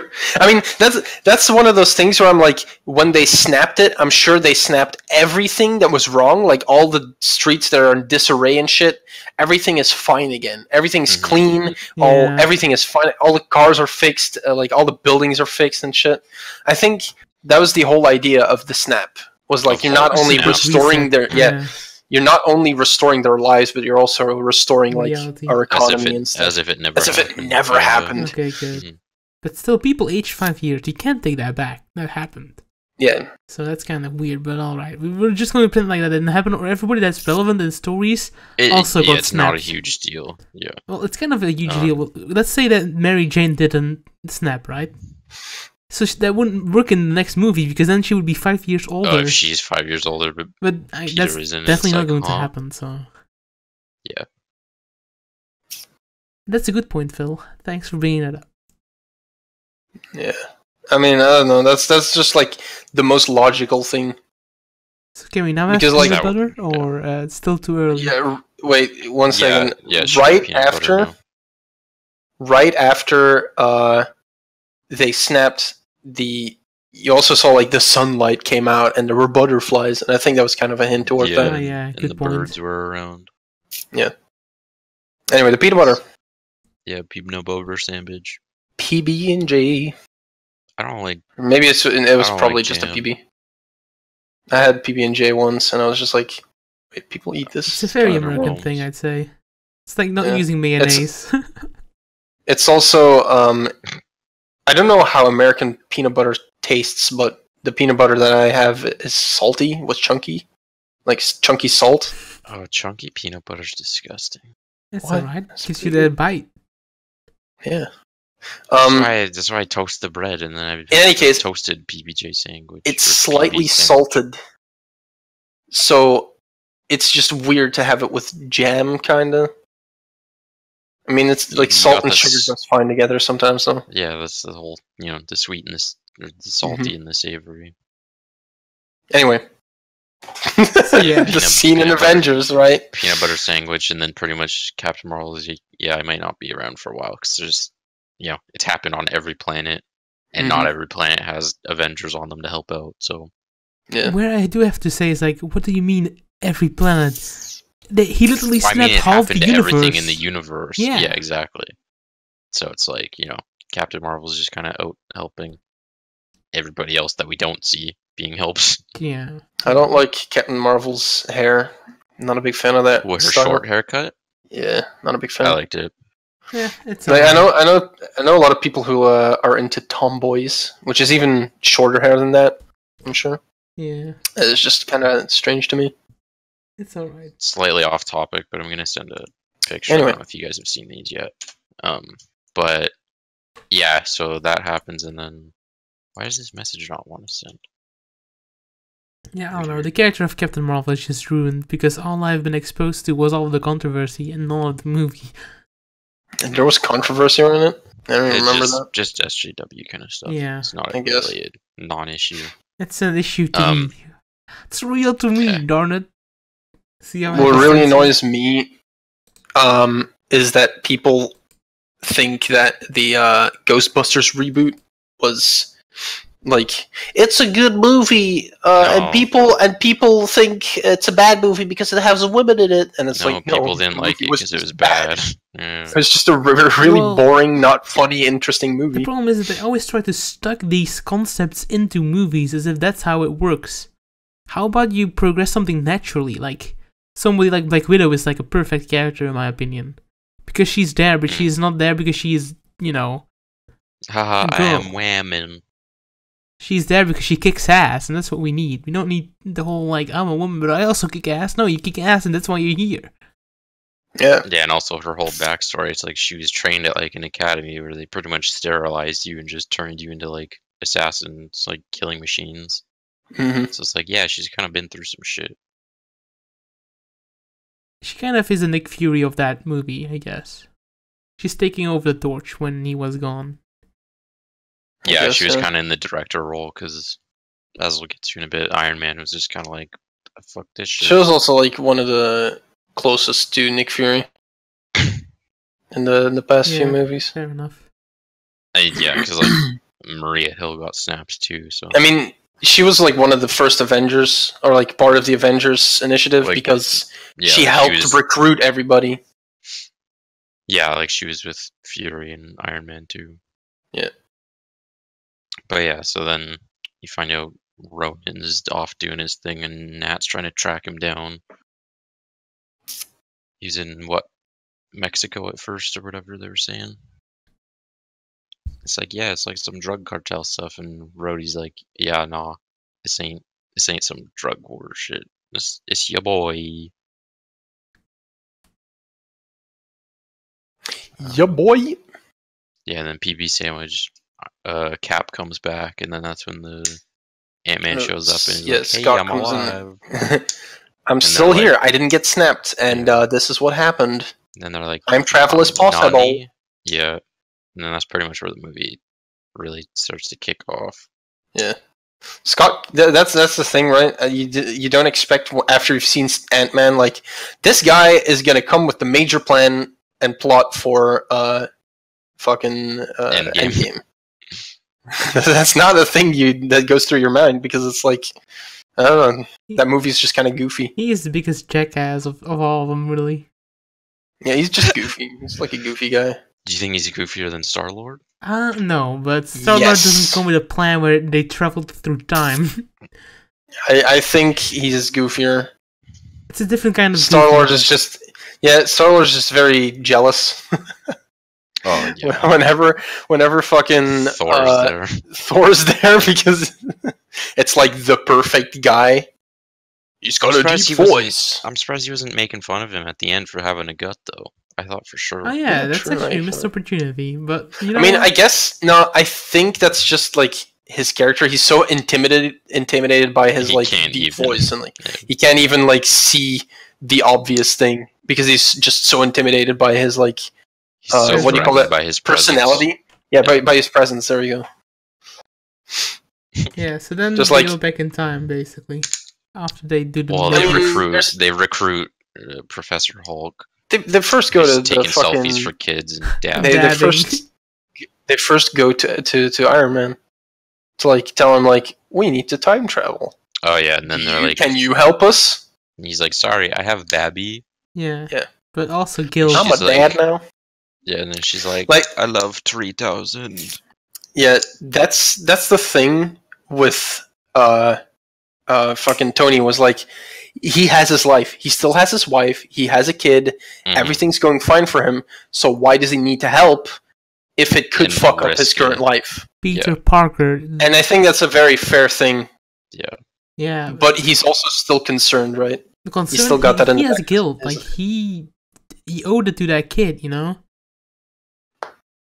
He doesn't feel... He didn't feel that good, you know? He was gone. Well, it still goes back to in Homecoming, because, you know, Tony's like, hey, if other people die, like, that's on you. And he's like, but if you die, that's on me. Yeah. Mm-hmm. And then he went and died. But yeah, like, he looks at the picture of Peter, and then that's pretty much when he starts to work on the thing, too. Yeah. Because he's like, yeah, my life's fine, but, like, these people are gone, like, fuck. I think this iteration of Spider-Man is probably the best one. Yeah. So far. It's like a very fun character. It's well played. It's got a great costume. Not and just like better humor, I feel like. Look good. Yeah. Fuck. Good job, y'all. I don't know what you're doing, but good job. It was anyway, then they get to Banner. They meet Banner as like 50% Hulk, 50% Banner. And it's kind of fucking weird because he dabs and he takes pictures for kids, but he doesn't really do any science stuff anymore as far as I'm aware. Yeah, and he's like, say green. Say green, no. Dude, he dabbed. I can't believe it. But you have to wonder then, if everything is so depressing, why are people still taking pictures of him and like posting it on social media? How are there still like stores open? Like, I don't get it. Yeah, I guess. At one time, it seems like everything is fine, and then in a second, we see like the Statue of Liberty with like this bunch of slum boats around it. Like, what happened? Yeah, probably a bunch of refugees. Yeah, I mean, the thing when I was watching the movie. Yeah, say it. But like, if half of population's all gone, you got to think like what's kind of left would kind of like band together and maybe kind of create like fair enough super cities or like. To a point, Mm-hmm. Or at least like, okay, we'll say there's only like 10% of people left in this place. Like, they're all just gonna leave and go to where people are and where civilization is still like hanging on. What I was about to say was that I remember seeing the Hulk in the movie, and I was just like, he was like doing kind of a dab, but he was looking the wrong way. And I was like, is he dabbing? Is that supposed to be a dab? And he was like, dab, and everybody in the theater was just like, you just hear the groan. It's so funny though. It's so funny, but I was just like, oh no, dude, they didn't. It works because it's him. If it was anybody else, like Captain America, I would be like, no. Yeah, that's true. I could picture Tony dabbing. No, I can't. Well, maybe to flex. If it was a flex, then he would do it. Yeah. I think the best place the best thing that happened to Banner in all Marvel movies was probably in the Ragnarok. Oh, because absolutely. Like he's just so out of place, and that's where characters really grow. It's like in that place of just unfamiliarity. That's kind of weird how Hulk hasn't had a movie for so long. Made him so interesting. He is a good character for what he is. It's because I think Universal has like the rights to publish solo Hulk movies. Yeah, I also remember that like they just actually can't do like a solo Hulk movie. The first Hulk movies came out when I was like really young, and I remember seeing one of them, and I was just like, this movie kind of sucks. Maybe it was just because I was that young, but I just remember talking about the Ang Lee one with like the Hulk dogs. I don't think so. Maybe. If it's the first one, that's what you're thinking about. If it's the other one, then it's the Incredible Hulk, which is the one like that's. I think it was that one. Yeah. Yeah, that movie's a piece of shit. So bad. I don't think I ever saw the Incredible Hulk. Actually, it wasn't incredible. It's better than the Ang Lee one. Well, at least they did a good character in the Marvel universe. That's all we should care about. Mm-hmm. But yeah, so then they recruit Hulk. Kind of figure out time travel. Definitely don't have it all ironed out because they then turn Ant-Man into an old man and a baby and a kid. I mean, you know how you iron out time travel? I don't know how you can take my spot here. I don't need to be here anymore. Iron Man fixes the time travel. I guess it was a one-man job after all. Iron Man looks at a Mobius strip for a while and then figures out time travel. Yeah, he's like, well, he changes it to it, and then the simulations run, and then it's like success. But like in a cooler voice, like the break the targets one or something. Yeah, I was about to say that. Yeah. No, the one from Smash Brothers where it's like success. Yeah, back when they had break the targets. So then they so Iron Man shows up and he's like, you turn him into a baby, didn't you? And he's like, yeah. Yeah. And then Scott's trying to eat a taco and gets blown away by a spaceship. Rip and then Hulk drops by and drops 2 tacos in his hand.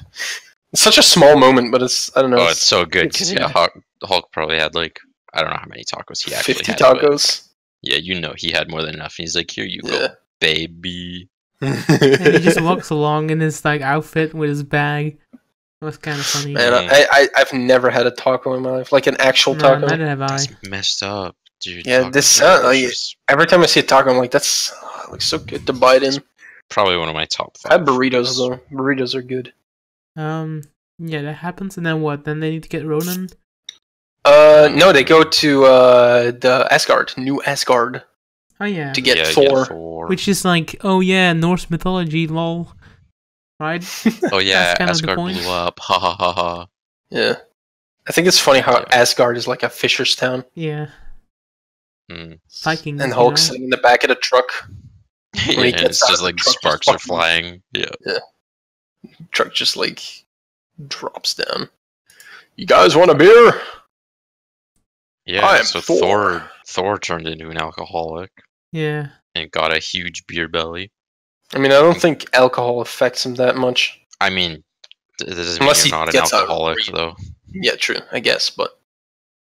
He must have the best liver in the universe, dude. Well, he's a god. I don't know. Wolverine. It's god tier. Yeah, that too. Yeah, it still happened. Like I said, he just has regeneration, though. That's kind of cheating. Yeah, but true. It still counts. I guess that, yeah. Okay, so then we have him, and then what? It goes to the Japanese. Yeah. The Nihon. Get Ronin. Who is He's all like, sorry, I'm just... he's like, sorry, I had a really lot of fun playing Sekiro. Yeah. And all of these skills. I gotta get their posture up. Yeah, and Emma shows up to get him out of there. Excuse me? Black Widow. Natasha. Yeah, I was like, what? Black Widow shows up and is like, Did you call her Emma or Ant-Man? No, Emma from fucking Sekiro. Oh, okay. Sorry, I didn't realize it was a reference. Doctor. I was expecting Jamie to get it. Talking about Sekiro, no, because at first I thought you said Ant-Man, so I was like, what? I couldn't tell if you said Ant-Man or Emma. Yeah, Ant-Man's definitely not in that scene. But yeah, so they go and get ya boy. Yeah, there's this one shot and then he's just like, don't give me hope. It's like, well, we have hope. He misses family.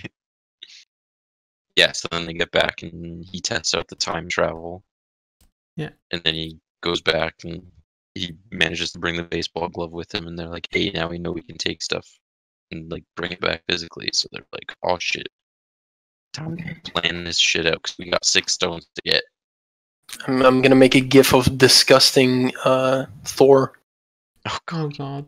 And they only had enough pin particles to like go there and back for each of them for their and do 2 test outs or like tryouts, and then Scott fucked up, and then they only had 1. And then he's like, okay, 1 test trial. He's like half a genius, but also half a jackass. Like, how did he manage that? I mean, to be fair, all he knew was that they could time travel. It's not like he's the one who figured out all of the computator stuff. That's true. So then we travel through time for real. Well, first we have the whole scene where they like talk about where the stones are at, which is basically what we know from the other movies. Them kind of being like, alright, well, where do we map it out? And you know, they realize Discord dying. Like, yeah, Discord is dying. We might have to actually wait a sec. Put a little pause. Oh god, the voice channel red. 110 milliseconds. No. Wait, this is happening for everyone, right? So it's not me. You're not road. I hear y'all fine, but it's probably because he's close to me. Let me try and change the area. This is going to be great. It's weird. Y'all's entirely fine for me. Yeah. I don't know if that's done. Interesting. Really. And now we are alone. That's what happens. There we go. Okay. I think I fixed it. Maybe. Screen for me now. I snapped us to a different reality. Boom, dude. Nice. Huge power. Only half of Discord users still live, and now we have all of the space for ourselves. That's okay. Yeah, There's a lot of bad servers. Now we are at the time machine building. Yeah, we're time build traveling. the time machine. Yes, they start mapping stuff out, and then they're like, dude, if we go to New York at the right time, there's 3 stones there at once. Which is good, because this movie doesn't have to be 6 hours long now. Yeah, they don't need to Also, like go to multiple Also, it's places. just cool, because it's like... Yeah, there's all these things happening at once. There's the Tesseract, there's the staff, and then the time stone is just right down the street, pretty much. I mean, the time stone has been there for a really long time. That was before Doctor Strange was even there. And that's the cool thing. She knew about Doctor Strange and what was going to happen. Like, he was like going to be like this big thing, right? Yeah. And then she realized that she was going to make a mistake. Yeah, because Hulk tries to get the time stone from her, and the ancient one's pretty much like, ha, no, lol. And he's like, super meta. He's like, yeah, because he's just like, Doctor Strange just like gave him the time stone willingly, and she's like, "There's only one reason." She even says she's like, Strange is like supposed to be the best of all of us. Like, if he did it, it's for a reason. Mm-hmm. So she's like, "I fam, here you go," and Hulk's like, cool. Dap. Also, I like how when she taps him out of his body, how it's too. I thought she was going to tap out 2 people. On the floor. That was... Yeah, same. I was like, wait a second, what's up with like Hulk personality? What happened to him? He's not there. Like if there was 2 of them side by side. Yeah. Yeah. Or if it, like he only knocks out Bruce, but like Hulk is still in there. Still going around. That would be interesting because like that has happened before in the comics. Yeah, that'd be chaotic. So that's one stone. I feel like on the writing table they would be like, "Yeah, we can do this," and then everybody on the writing board was just like, "There's like, yeah, it'd be cool. There's gonna be a lot of complicated things going on, and we might not be able to save that unless we spend half an hour on that scene." Also, they were like, "So if we just bring everything back by time traveling again, everything will be fine."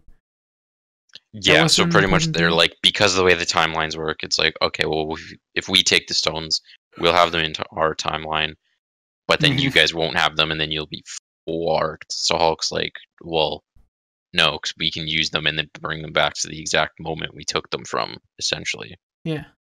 It's like replacing something we don't end up seeing happen, but it does happen. Well, yeah, so it's like, it's not like, hey, you're dooming that timeline because you're saving yours. Yeah, so we stay in the same timeline is basically what they were trying to establish. Like, there's no, like, parallel universes going on at the end of the movie. Yeah. But one thing I do wonder, obviously it wouldn't affect these movies because of how they said time travel works, but how when they go to get the Tesseract, and then they kind of fuck up, because Hulk, so it's pretty much, it kicks off right at the end of Avengers, but before like Loki and Thor go back. So Loki's like, "Hey, I'll take that drink now," and then so they start going down the elevator, and Hulk's like, "Yeah, I'll hop in," and Tony's like, "Whoa, yeah, maximum load, take the stairs," and Hulk's like, "Stairs, big smash," and then so yeah, Tony takes the briefcase in the big kerfuffle. Because Ant-Man gives past Tony a heart attack, pretty much. When he, like, unplugs the reactor. Yeah. And then Thor reactivates it with his hammer. He's like, oh. He's like, this might work. And then it does, and he's like, cool. I was afraid they were actually going to let him die and mess up the timeline. Oh, God, could you imagine? Like, he had to go and save himself. Yeah, so they're trying to get the Tesseract, and then, Ant-Man's like kicking the briefcase away. Tony grabs it and starts to walk away. And then Hulk like launches the door open. Tony's on the other side, and it's like, oops, briefcase knocked back over to Loki. Loki's like, sweet. See ya. Tesseract takes out. He's like, okay, bye, I'm leaving. So I wonder what that affects in that timeline. Like, Loki's kind of gone. that changes quite a bit. Phil, do you just have a true. Chinese movie? Yes. Yeah, he got it. I mean, it is. He said this earlier. It is in English, but it's with Chinese subs. How did you get it so good? It looks good too. That's so weird. It's like cam qualities. I mean, it's pretty how's the sound? Stable. That's what I'm saying. It's not shaky. If I put it up to max, you can probably hear a bunch of people cheering and stuff. That's fine. That's quick though. The movie has been out for like what, almost a week. Not even. Yeah, it's pretty. Came out Thursday. It's Sunday. Okay. It came out on Monday in Belgium. So so they had So Loki was like, nope, he's gone now. Yeah, so Loki noped out. Cap was going to get Loki's scepter, who he got from the Hydra guys, by just going, "Hail Hydra!" Yes. Except then, because Loki escaped downstairs, then the Avengers were all searching for him, and Cap runs into past Cap, and he's like, "Hey, I found Loki," and it's like, "Oh, that's not Loki." That technically happens after a couple other things, but it's like these three like timelines kind of like intermittently being shown. They're in New York, and then Nebula and War Machine went to go get the Power Stone on that planet, and then on the Guild Wars 2 planet where there's like the minions running around. Oh fuck! What's it? The Turtle Boys. What are they called again? Thor and Rocket went to go get the Reality Stone. And then Nat and Clint went to go get the Soul Stone, and then they figure out what you need to do, and they're like, "No, I want to kill myself." To a certain degree, I didn't care for either of them dying, so I was just sitting there like, "Get on with it, come on." Well, it's good that that's the one that they show last, though, because it's like the build-up. Because as soon as you know that that's the stone they're going for, it's like, I kind of like one of them has to. Yeah, I kind of like Nat more than Clint. She has more history, yeah. Yeah. And just Hawkeye is just kind of like... I mean, they're both fighters, right? But, like, Hawkeye is just like, I shoot arrows, and while Nat is like, I'm a spy. I mean, I was like, ready for Natasha to die, and then it not working because Clint doesn't care that much about her, in a sense. Mm-hmm. And, like, it wasn't like the number one, but all the rest was already gone, so that's why it worked. Like, you thought he was just gonna let her and be like, okay. It's really funny how, in the movie theaters... my friend is like very... Whenever there's suicide involved, it's always just kind of... Yeah, that's funny, haha, right? But not like funny as in suicide is funny, but like, I want to kill myself, haha, funny. Yeah, right? Like they're like, haha, me, lol. Yeah, haha, me, lol. Yeah, basically that was going on while that scene was going on. Wow. I was sitting there like, oh god. You're just like... Hashtag relatable, am I right? Haha, I wish. LOL. Yeah. I was just sitting there like, oh god, I saw this one coming. Yeah. But yeah. It's also so War Machine and Nebula were there on that planet. And the interesting thing is, because there's two Nebulas in this timeline, we use the same Wi-Fi. You see, apparently you use the same Wi-Fi. It bugs out, and then Thanos is somehow able to see what they're doing and what they're planning. And that's like where the big that's where the villain comes in. Right? Happening. Yeah. That's when there's actually like stakes. Conflict. Well, higher stakes. Yeah. So obviously, if they fail to get any of the stones, it's like, all right, well, if you only have 5 that you bring back, you're fucked. I mean, the whole thing about the movie is just like, it's pretty much risk-free. We need to get the stones, use them, bring them back. And now that Thanos knows they're doing this, that means he was successful in the future, and they're trying to undo it. And now he needs to stop them again. And it's just this he needs to stop him before they can undo what he does in the future. Yeah, and it was just... It's insane how they, like, set that up and like execute it. Like, it's ridiculous. Yeah, I thought that was all pretty cool. But yeah, so then really Thor's being all depressed, and he's like, I miss my mummy. Which, you know, fair enough. And he has a talk with her, and she's like, I know, son, it's fine. Yeah, she's like, you're not you. I understand. Future to you. Yeah. I mean, she was raised a witch. Yeah, she's like, also words. Thick, boy. Yeah, and then the future was not kind to you. They suck the ether out of what's Jane. Her face? Out of Jane. Yeah, Rocket gives her the big suck. Yeah. Oh boy. Wait, what then? Yeah. Yeah, the thing with Nebula happens, and they fought. War Machine has the Infinity Stone, and he goes back, and because then they were syncing it up. Yeah, they, and then like tased Nebula down there, and Nebula gets fucking stolen, I guess, by Thanos, and then. That's the cool part about that scene, is when Nebula goes up into the ship, the other Nebula is trying to serve Thanos and is like, I'm gonna be a spy. Like, I never do that, yeah. Yeah, I never do that, I'm gonna prove it to you, and then she becomes a spy and goes back in her stead. And that's fucking dope. I really like that. They don't know at all, yeah. Quick interjection. She does have to change some parts of her appearance, but I don't think she ever changes her arm. She doesn't have the robot arm yet, right? Her arm was already robot. Oh, okay, fair enough then. Yeah, she just put on like the yellow like head plate there. Yeah. I mean, here's the thing, right? I think. Wait, was y'all getting at the fact that Nebula's arm was burnt? No, she didn't have a robot arm yet, but apparently that already happened. So. Yeah, but she still put her arm into the thing to get the Infinity Stone, and that burned. Yeah, that too, actually. But that's one of the things that. War Machine should have noticed that. But at that point, when they went back to the present, doing anything with that, I guess. Like he wasn't focusing on that; he was focusing on the gauntlet at that point. Yeah. I mean, but yeah, that's the thing, right? He just overlooked it, but he could have seen it, right? I mean, it's kind of important too, though. But like, when they went back, like she wasn't there when they were actually like deciding who was gonna snap and stuff too. Yeah, true. Because she was just like, haha, I'm gonna bring Thanos, lol. Mm-hmm. Everybody was just so distracted they forgot about the extra person. Yeah, so they get all those stones. Nat has her big cliff diving competition that she's training for. Well, Cap fights with himself and looks at his own ass. Yeah, that all happens. Yeah. He gets him to stop by just saying Bucky's alive, and then Cap's like, what? And he's like, bonk. He turned gay for a second.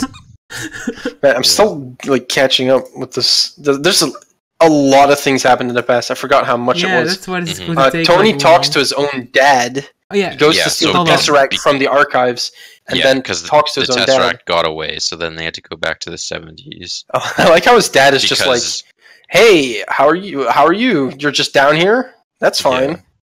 Yeah, because pretty much because they didn't have any more Pym particles, they had to go somewhere where the Space Stone was and Pym particles. So they went back to S.H.I.E.L.D. in like the 70s. Mm-hmm. And so Cap's like, hey, I'm the delivery boy. Hey, Dr. Pym, there's this glowing thing and they don't want to bring it in. And he's like, they didn't touch it, did he? And they're like, yeah, they did. And he's like, oh shit, here we go again. Yeah. Ah shit, here we go again. So he goes and sneaks some Pym particles away. And Tony grabs the Space Stone and has a chat with his daddy. And then Cap sees his beloved waifu. Yes. And he's behind he's like in a dark room. Well, he sneaks into a hallway and it's like her office. Which is where they set up a lot of temptation for the characters. Like, a lot of characters had temptation to change something in the past, but they didn't. Like, Thor could have saved his mother.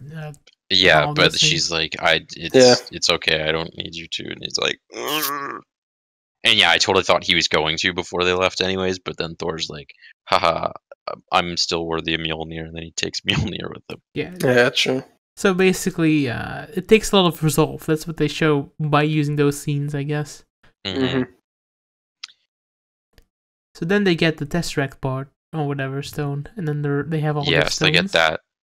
Yeah, and then, then they get them all, and then they're like, alright, well, who's going to use it? And Thor's pretty much like, me, and they're like, no, you're definitely not in, like, the right state of mind, and then Hulk's like, I'm the only one strong enough to withstand it. Imagine there being a scenario where the Hulk is the one with the right state of mind. That's kind of ironic. I guess that's interesting, yeah. How do you say it? He's in the right state of mind, he's just in a weird, like, strongy body. There were a lot of moments where I thought he would go Hulk because of something emotional, but nope. Yeah, and I think that's the reason why they made him like 50-50, is because they needed him to be in the smart state of mind, but have the strength of Hulk to be able to withstand it. Best of both worlds. Yeah, and that's why they actually like made him like that. It's also funny because when he's holding the gauntlet, it's tiny. Yeah. And then he holds his hand up to it, and it like expands to his hand.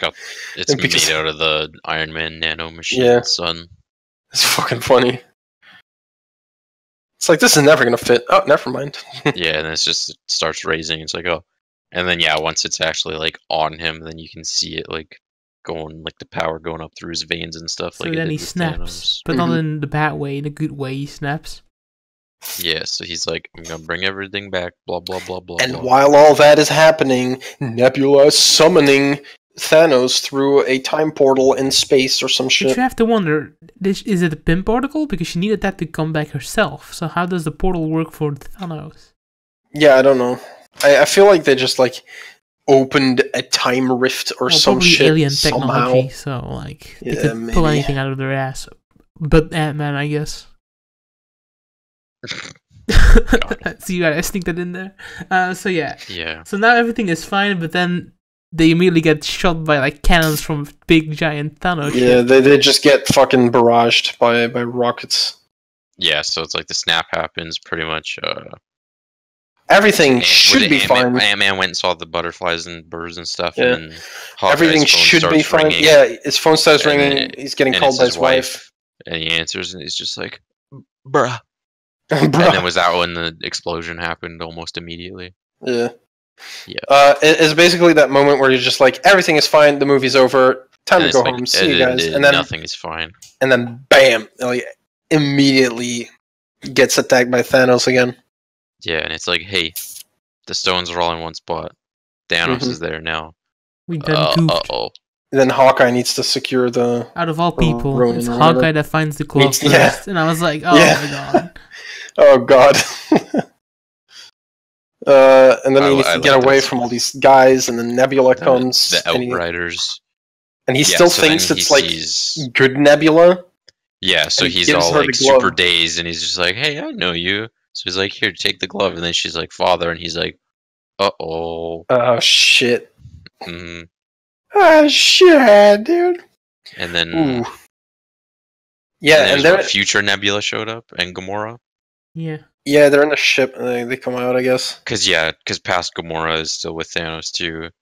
And then she's talking to future Nebula, and she's pretty much like, chill. What happens to us? And she's like, oh, I try and kill you, blah, blah, blah. And then we become close and sisters. And then she's like, all right, let's go stop this some bitch. Mm-hmm. And then it's funny because, like, wait, who's this? Cap, Iron Man, and Thor are standing outside looking at Thanos and the ship. And then Thor, looking all washed up and disgusting, like, fucking sticks out at both of his arms, and, like, thunder comes down. And he summons, like, both of his weapons at the same time. And it's like, oh, hell yeah, boy. Yeah, because Thanos was pretty much like, get me the stones, I'm just going to chill here and do nothing. Yeah, and then his beard... Like, what is he doing? And he's like, nothing. He's just sitting there, and they're like, all right. And they're like, you know it's a trap, right? And he's like, yep. And then his beard suddenly gets braids. Yeah, then he suddenly started looking cool at the end of the movie. Yeah. I'm looking now as well if, like, his gut is gone. Like, if he magically made his gut disappear. It's still there. It's just, you know, the armor. Yeah. It removes a couple pounds. It's slimming. It's like the ones that they sell on TV. Like, wear this for 10 hours a day. Oh, like the compression stuff. Yeah. Yeah. So that happens, and then they try to escape from the underground ruins that are the Avengers base. Yeah, so like Hulk is stuck. He's holding up like some piece of debris. Yeah, it's literally. It's funny how you started talking about that. Starting to drown right as it showed up. Yeah, and then Ant-Man's like, "Okay, I'm on my way down there," and then it's literally what he just said. It there, and then he goes all big and gets them free.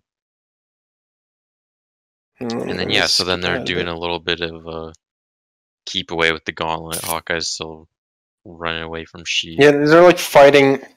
And then the start of the big Thanos fight. Yeah, they're starting to fight Thanos, and Thanos fucking slashes Cap's shield in a bajillion pieces, Yeah, and I'm just like, no, dude, this is bad. That's messy. That was like adamantium. That's messed up.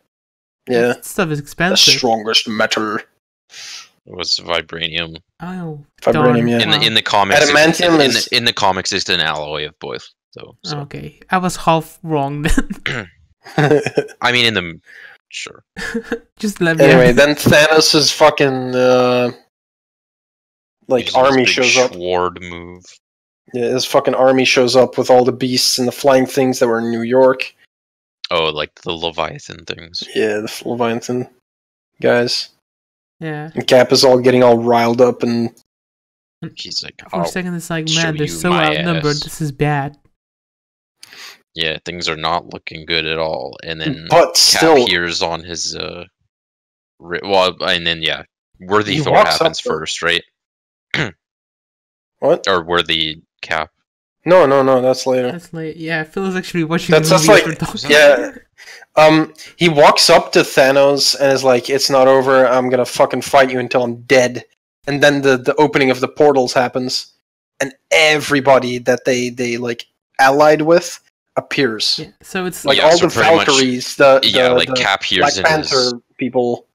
I don't know what they're called. Well, that's after, because the snap. So then Cap hears in his headpiece after he's getting the shit beat out of him. He's like, he hears Falcon, and then he's like, "On your left," and then looks over his left shoulder, and the portals start opening up. All the Doctor Strange. Doctor Strange comes out. Through. Everybody who basically died is back. Yeah. Wong. The fucking Spider-Man.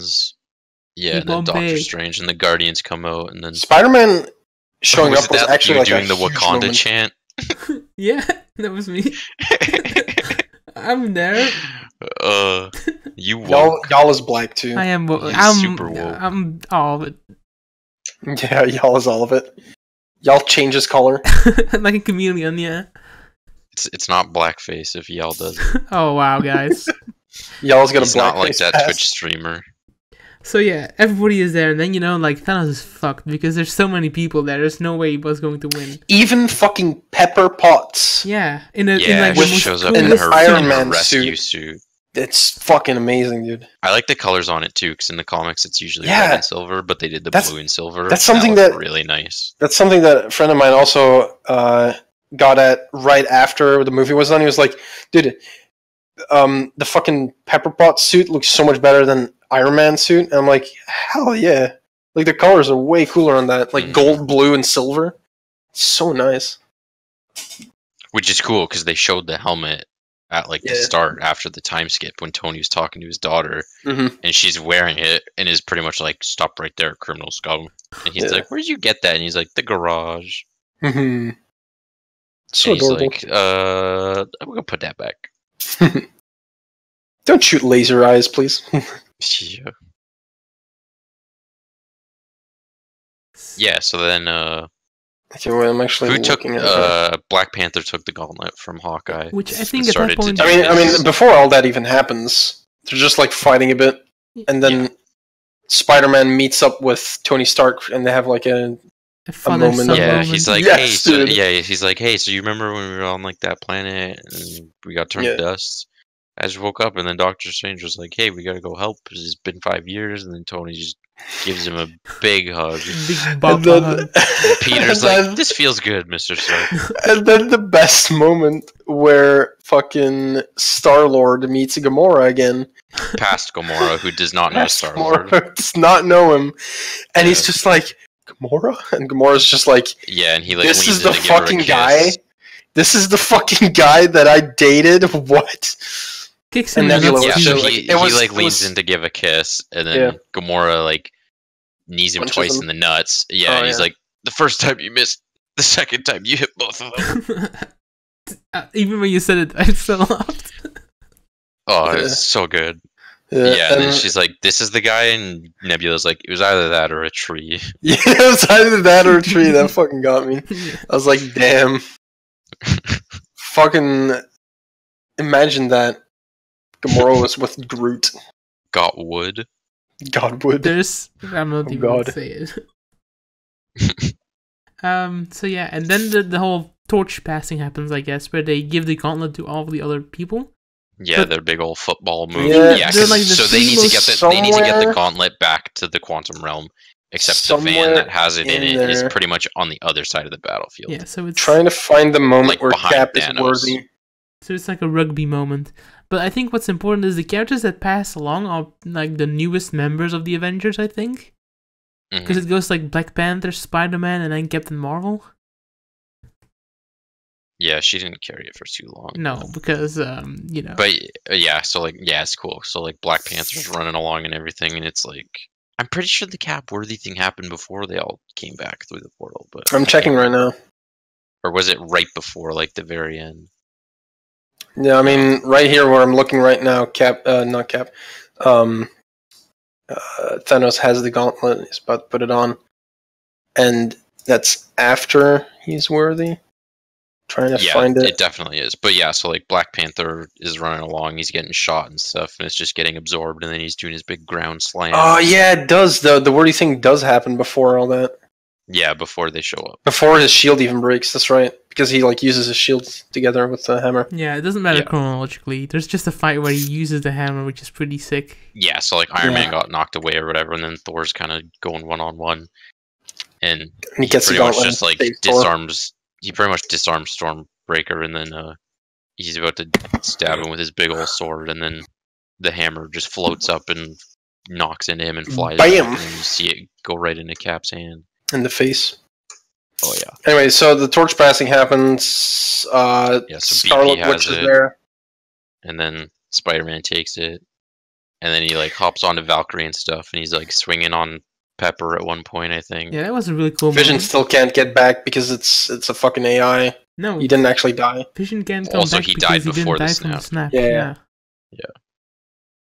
I mean, he also can't die from the snap anyway, I think. I don't know. I mean, he was already dead. Yeah. Yeah, I mean, he could probably die from the snap because he already died. I don't know. He died twice last time, to be fair. Yeah. Anyway, so they fight, trying to keep Thanos from getting the gauntlet. Eventually, he does get it. Yeah, I like when Peter gets kind of knocked down, though, and then Captain Marvel shows up, and he's like, "Hey, I'm Peter." She's like, "What's up? I'm gonna take this now, and then we'll take it from here." And then all the women show up. Yeah, and it's kind of that took me out of the movie, not because that's an issue, but it's just like because it's like there wasn't one guy there. Like it's just kind of it was very pronounced. It was very pronounced, and it's just like, were you guys just waiting to do like a big lineup? Like, why weren't you just fighting already? And they have done that before in Infinity War. They did it in Infinity War, but that was just three of them. I think. That was alright. Yeah, it was like, that wasn't that issue. That wasn't that. It was like Widow, Scarlet Witch, and Okoye. Yeah. When they're fighting Proxima, but yeah, I get why it's there, but it's just like, it's just unrealistic. It's not like there's ever a lineup where there's just all a bunch of men and they're like, yeah, we're gonna fight. It's like, and the women cheered them on, like, yay! Yeah, it's just like just have lineups of miscellaneous groups. Like, you don't need to be like, here's your big shot of one specific thing. And it was so very obvious. Right? It was like a poster. Everybody knew it. One of the screenshots they would put in like an article. You know what I mean? Yeah. Where they're like, oh, why women are the saving grace of the MCU or something. I could see Polygon or Kotaku writing that. Yeah, but alas, that happened. Yeah, it's not a huge deal. It's just kind of Captain Marvel shows up. She takes down the ship. She takes down a ship. Because they're pretty much getting blasted with rockets, and Thanos is like, yeah, just rain fire. And then they're like, but our men are down there. And he's like, I don't care. I don't give a shit. Because things were not looking good for him. Yeah. And Captain Marvel's like, fuck your ship. So she tries to put the gauntlet into the time machine, but it gets exploded or something at the very last second. Thanos like threw... Oh yeah, his blade. They throw his sword at it? I think it's called a glaive, I think. Isn't that a glaive? I don't know, it was weird. It's like a two-sided it doesn't look like Corvus glaives though. No, it's like it's kind of like he's got a Darth Maul blade. Yeah, but anyway, but it's almost like those newer ones from like Rebels or whatever, where it's like the handle's like in the middle and circular. It's basically just the fucking helicopter blade. Yeah, basically. So they destroyed the portal. The glove is still there. He gets the glove at some point, and that's where we're at right now. Yeah, and then Captain Marvel tries to like stop him from snapping. Stop him. Yeah, she pretty much does what Captain America did in Infinity War, where he just like holds his hand out for a bit. He puts on the glove, tries to snap. She stops him, and then he takes out the Power Stone, puts it in his other hand, and punches her. Because she's just holding his hand open, so he takes the one out with his hand and just launches her. That was a good move. That was a big brain move. That was really good. That was a really nice one. That really reminds me of like in Winter Soldier, you know, when he's got like the knife locked up or whatever, and he drops it to his other hand and then attacks with it. And that moment, 200 IQ. That moment, everybody looked at each other and was just like, "It's fucking over. It's done. We failed." Yeah, so he puts the stone back in. I think did Captain Thor get knocked away like one last time each? Yeah, he punched Captain Marvel away, and she's like somewhere probably on the ground. Yeah, somewhere out of the movie, which was good.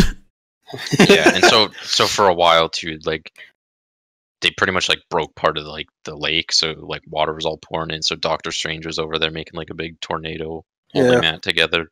A water hose. And then, what are you doing? And then he looks over to Tony, and he holds up the one finger, and he's like, "Yeah, pretty much, you know, he's like, this is the one. This is our one shot in 14 million." That was a great moment. Oh yeah. So then Tony rushes over there, and then gets knocked away, and Thanos is like, "Haha, I win, you lose. Fuck you, idiot."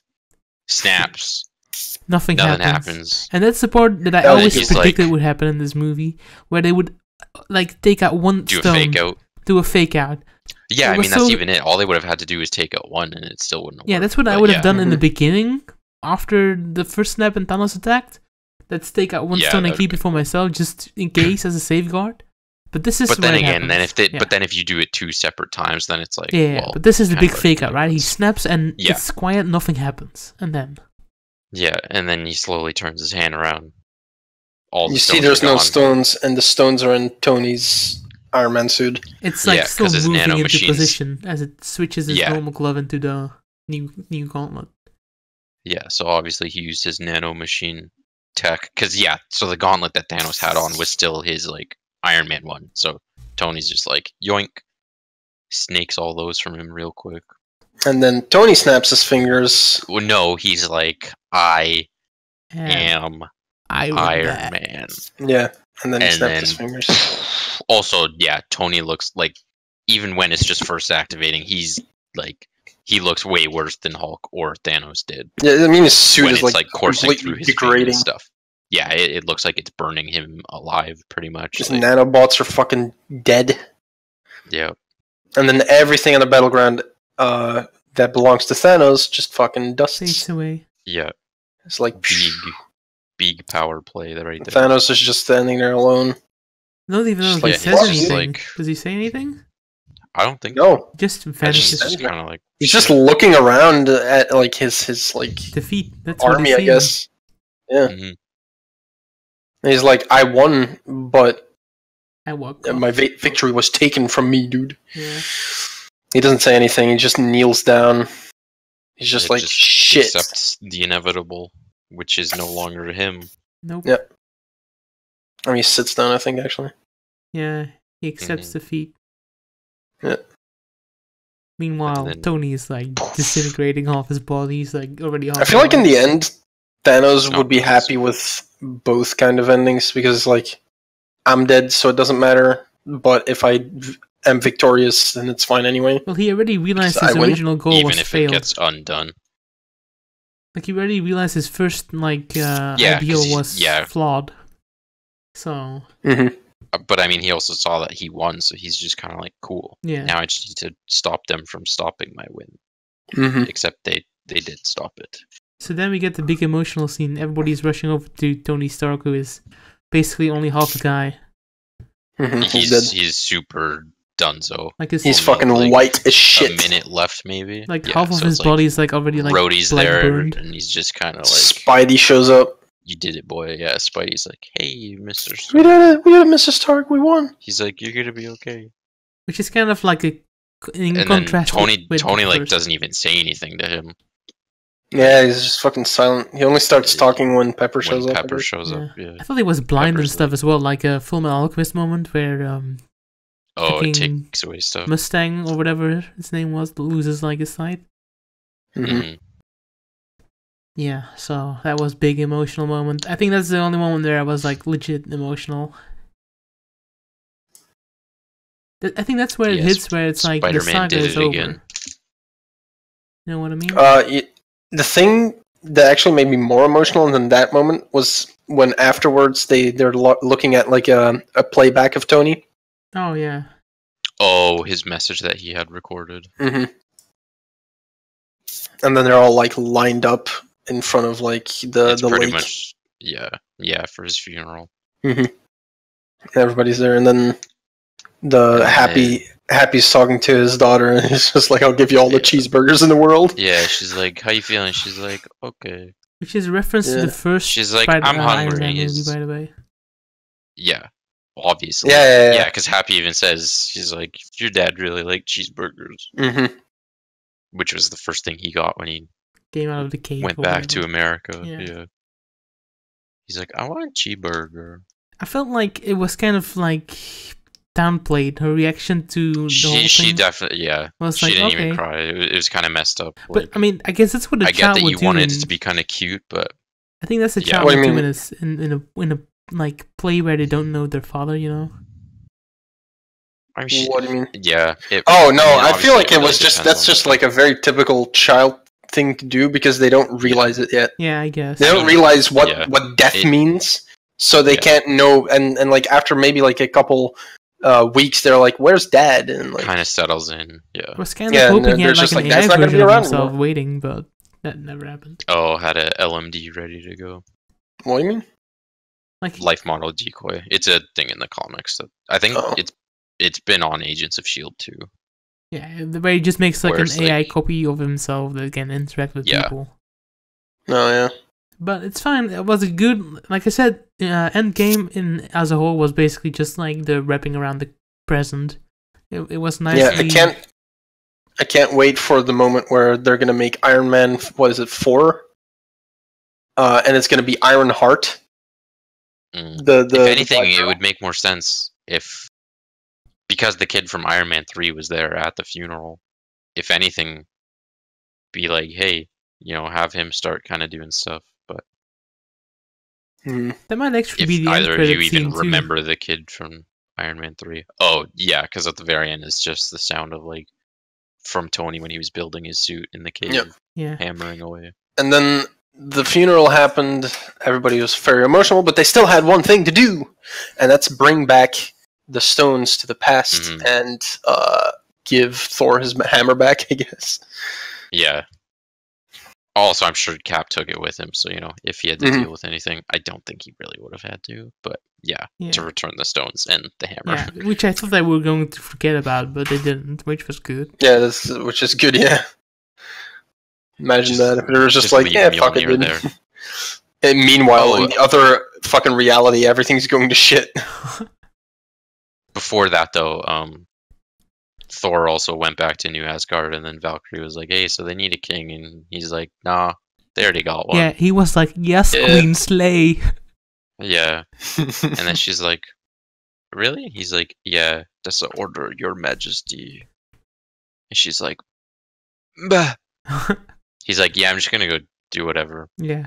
And he did. He went and hung out with the Guardians. Which is the coolest thing that could have happened. I hope he's and then he has to be in Guardians 3. Yeah, that was a setup. Yeah, I really hope there was going to be a Guardians 3. Which is worrisome. No, they're still doing it. James Gunn has like the script and stuff, but obviously they'll have to tweak it now, which is obviously, I'm sure, why they haven't started filming. The only thing that worries me is that they were searching for Gamora, because it shows on the screen that Peter Quill's still looking for her, and there's no way they can bring her back because she is killed by the Soul Stone, or like the process together. But they can somehow get old, like previous Gamora to like past one. It's going to be so messy. I hope they do it right, because this is messy terrain that they're moving on now. Yeah, it'll be interesting to see.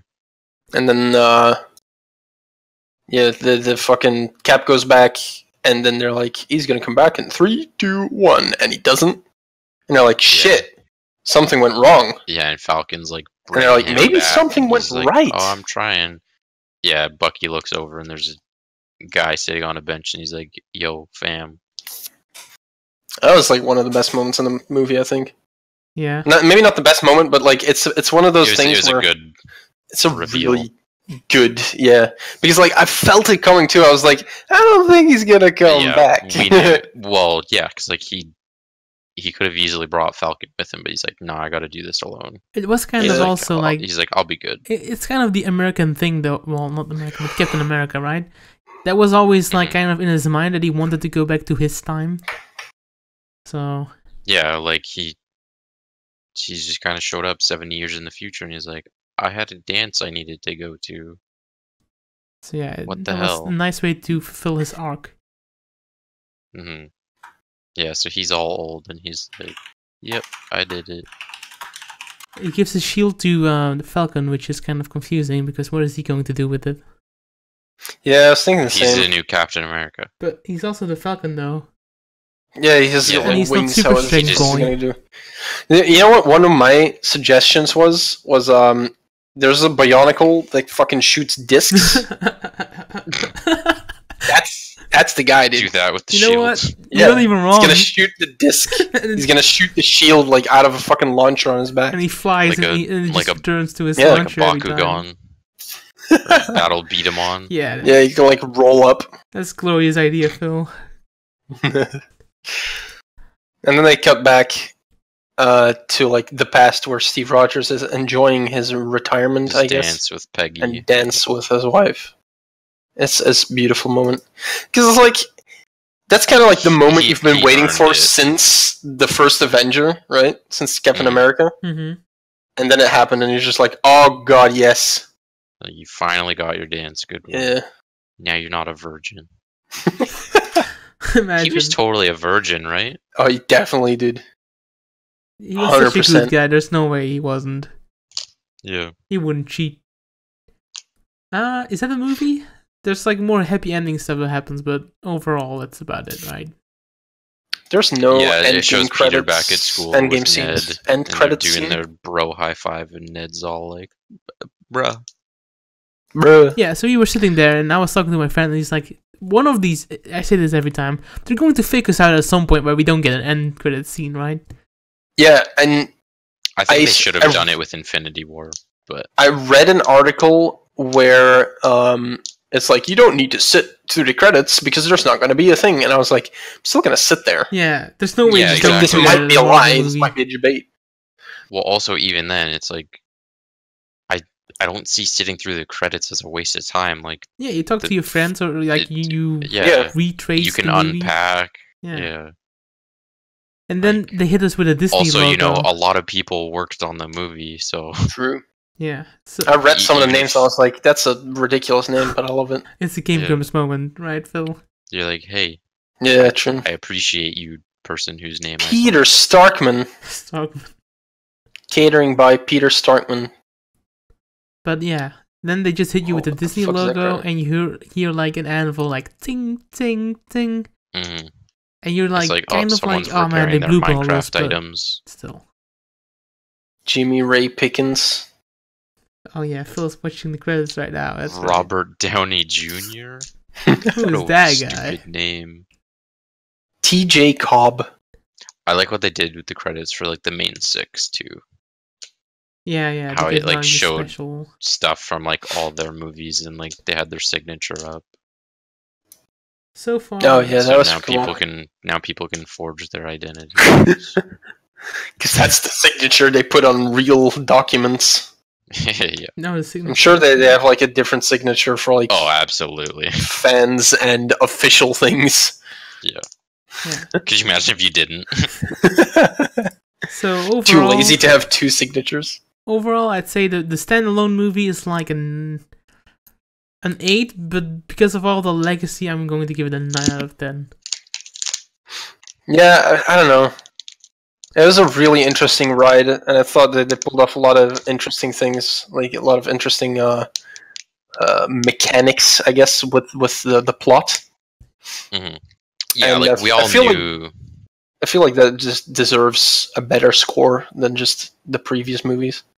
Yeah, like I said, an 8 because of the history. It's a 9 because there's so much that they had to do and keep in mind, and I guess it all fit like a puzzle. It's not one of those movies where it's just like, I'm gonna watch this casually. No, it's just like, I've watched this once and I'm done. I don't think I'm gonna rewatch the Marvel movies unless it's with somebody who hasn't seen them yet. And you have to watch like not a Marvel movie, but like the Avengers series, I guess. Yeah. What about you, Jamie? What's your rating? Do I have to give it a number? You don't have to give it a number. You can just do your thing. Well, I guess because like I've seen a lot of people, you know, like being like, "Oh, does it compare to Infinity War?" Blah blah blah. Like, I think it was just as good. Like, I don't think you can be like, "Oh, well, this one's better than the other." Well, they're different movies, like, serving different purposes. Yeah, and they both serve their purpose extremely well with like little to no flaws, really. Yeah, I just think it was a really good movie, extremely emotional. It was well done. Yeah. Emotional in more parts than Infinity War, just because, you know, like they're at their lowest point when the movie starts off. Like, they definitely haven't really been worse off than that. I mean, you know, it's like, oh, Age of Ultron, Quicksilver died. Oh no. Yeah, that was Avengers, kind of quick. Coulson died, and this, it's like 50% of everything died. We lost. We lost hard. But it's like I said at the start, this is like our generation's, like, Lord of the Rings, Star Wars, whatever. I do agree with that. It is different, because I feel like this was more kind of, I don't know, it just feels more made up. Because it's like, they need to somehow bring all... Oh no, Phil is gone again. Hello? What? Hello? Oh, I was lagging. Okay. Oh. You said they need to somehow bring it in?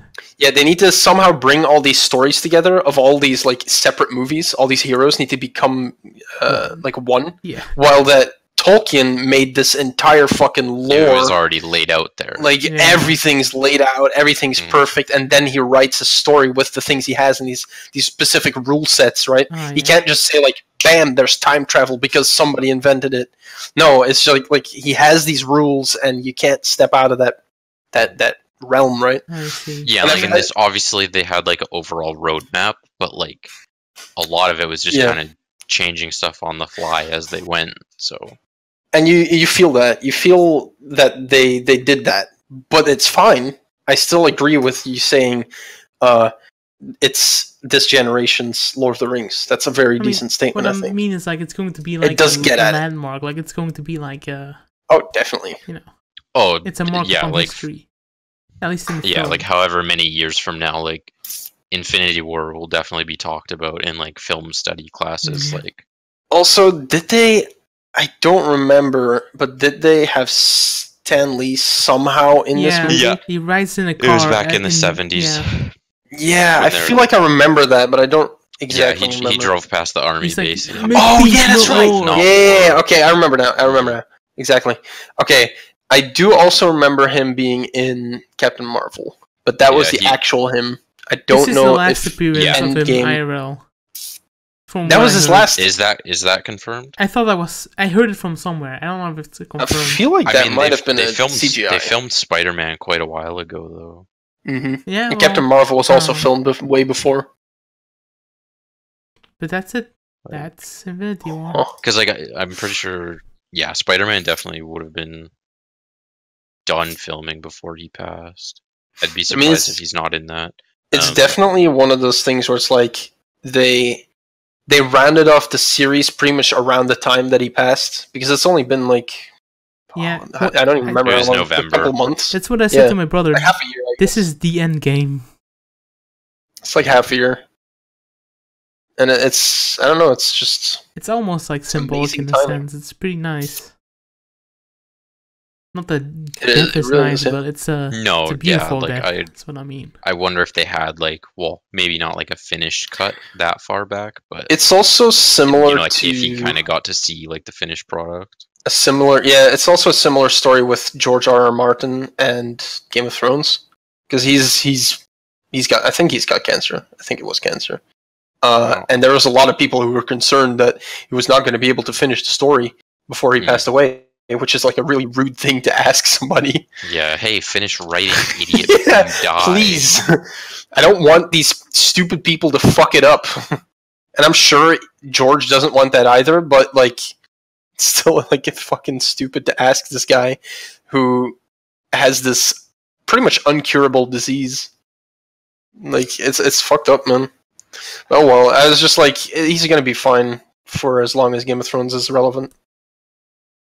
Yeah. Well, thanks for joining us. It's been 2 hours. It's been long as fuck. It's been a ride. Still not as long as the movie.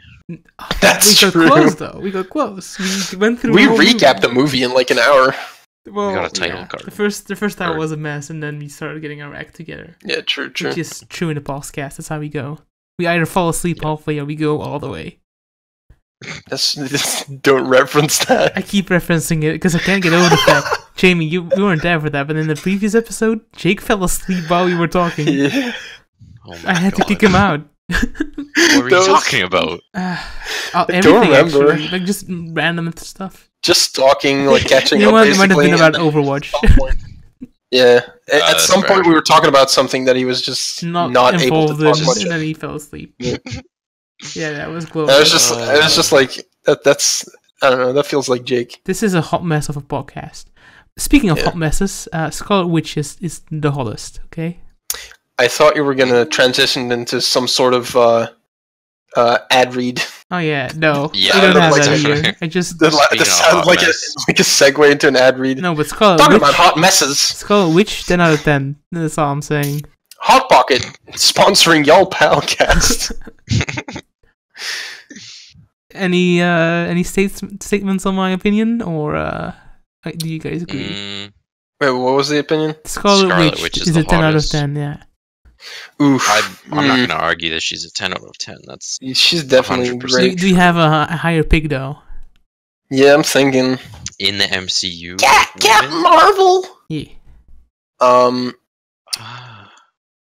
I am quite fond It of doesn't matter if they're Valkyrie gone. Girl. They all count. Valkyrie. Yeah, that's the kind of your deal like, Phil. You like I really like her. She's like the tough badass. I don't know, Yeah, warrior type. Yeah. she's super cool too. She's also got like the thick lips. And Jamie's more She's of the Black alright. Widow. Black Widow is like the number one thick lips. I don't know. Also, Also, the I new don't Men know. in Black looks alright. New Men in Black. What did you say? Yeah, there's a new Men in Black coming out with Oh. I didn't Thor even and notice Valkyrie as the two main, as the two main agents. Oh, interesting. Um, There's anyway, also totally a reference to him being Thor in the trailer. He like picks up like a tiny hammer and like throws it at a guy, Cool. and he catches it, and he was like, "That was an incredible catch." Nice. And it's like, haha, he's Thor, lol. there's something that I still wanted to say about the Valkyrie girl. I don't know what her name is. Valkyrie? Is she They called just that? call her Tessa Valkyrie Thompson. almost all the time. Yeah, I guess. Oh, Anyway, that- she's like, I don't know if that's gonna sound weird or racist, but like she's like that kind, like the kind of brown tone that I really like. Okay, well, no, that's just a preference. That's fine. I mean, I thought I was objectifying women for a second, but I'm glad you made something worse I'm out not of it. objectifying women. I'm just saying that I like that. he's just kind of objectifying his skin color. It's fine. I don't know her personally. I'm not Would I ever bad date guy her? either. She's a fun person, sure. If it comes down to guys, Thor is good. Tony Stark is really good. Not in this movie. Thor's thick as well, fuck. no, dude. but I mean like as a character. I'm talking about characters here. I'm not just talking about Tony, that dude. alone. Okay. Tony's got a sick. Tony's got sick facial hair. I gain a lot of respect for Captain America too. Oh, in this definitely, movie. same. He was on my lowest rating. Now he's like kind of up there. Like he Yeah, he's a redeemed good himself in my eyes. But yeah, He's that's a cool about it. guy. I just wanted to get it off my chest. That's about Yeah. it. Mm-hmm. Any last words? Mm, Nothing. Men in Black sounds cool, I guess. I mean, it's not a Yeah, it new. takes place in, it's not a like, new London or thing, something. Phil. That exists. That remind. I've seen Men in Black 1 and 2, but there was a third one, right? I don't think I've ever seen Yeah. the third one. time travel was in it, Oh god. Oh, and Josh Brolin played young Xehanort. Tommy Lee Jones, Josh Brolin. who played Thanos. Yeah, I was about to say, like, that name sounds familiar. I don't want to rush you guys, but I need to go take over Jim in Pokemon Go, so should good. End it was this. a good movie. Scarlet Witch is attractive. Thanks. That's a good way to end. True that. She's fucking cutie. Nice. These Kirby candies are weird. Okay. Well, that's going to be it. See you later. Bye. Nice.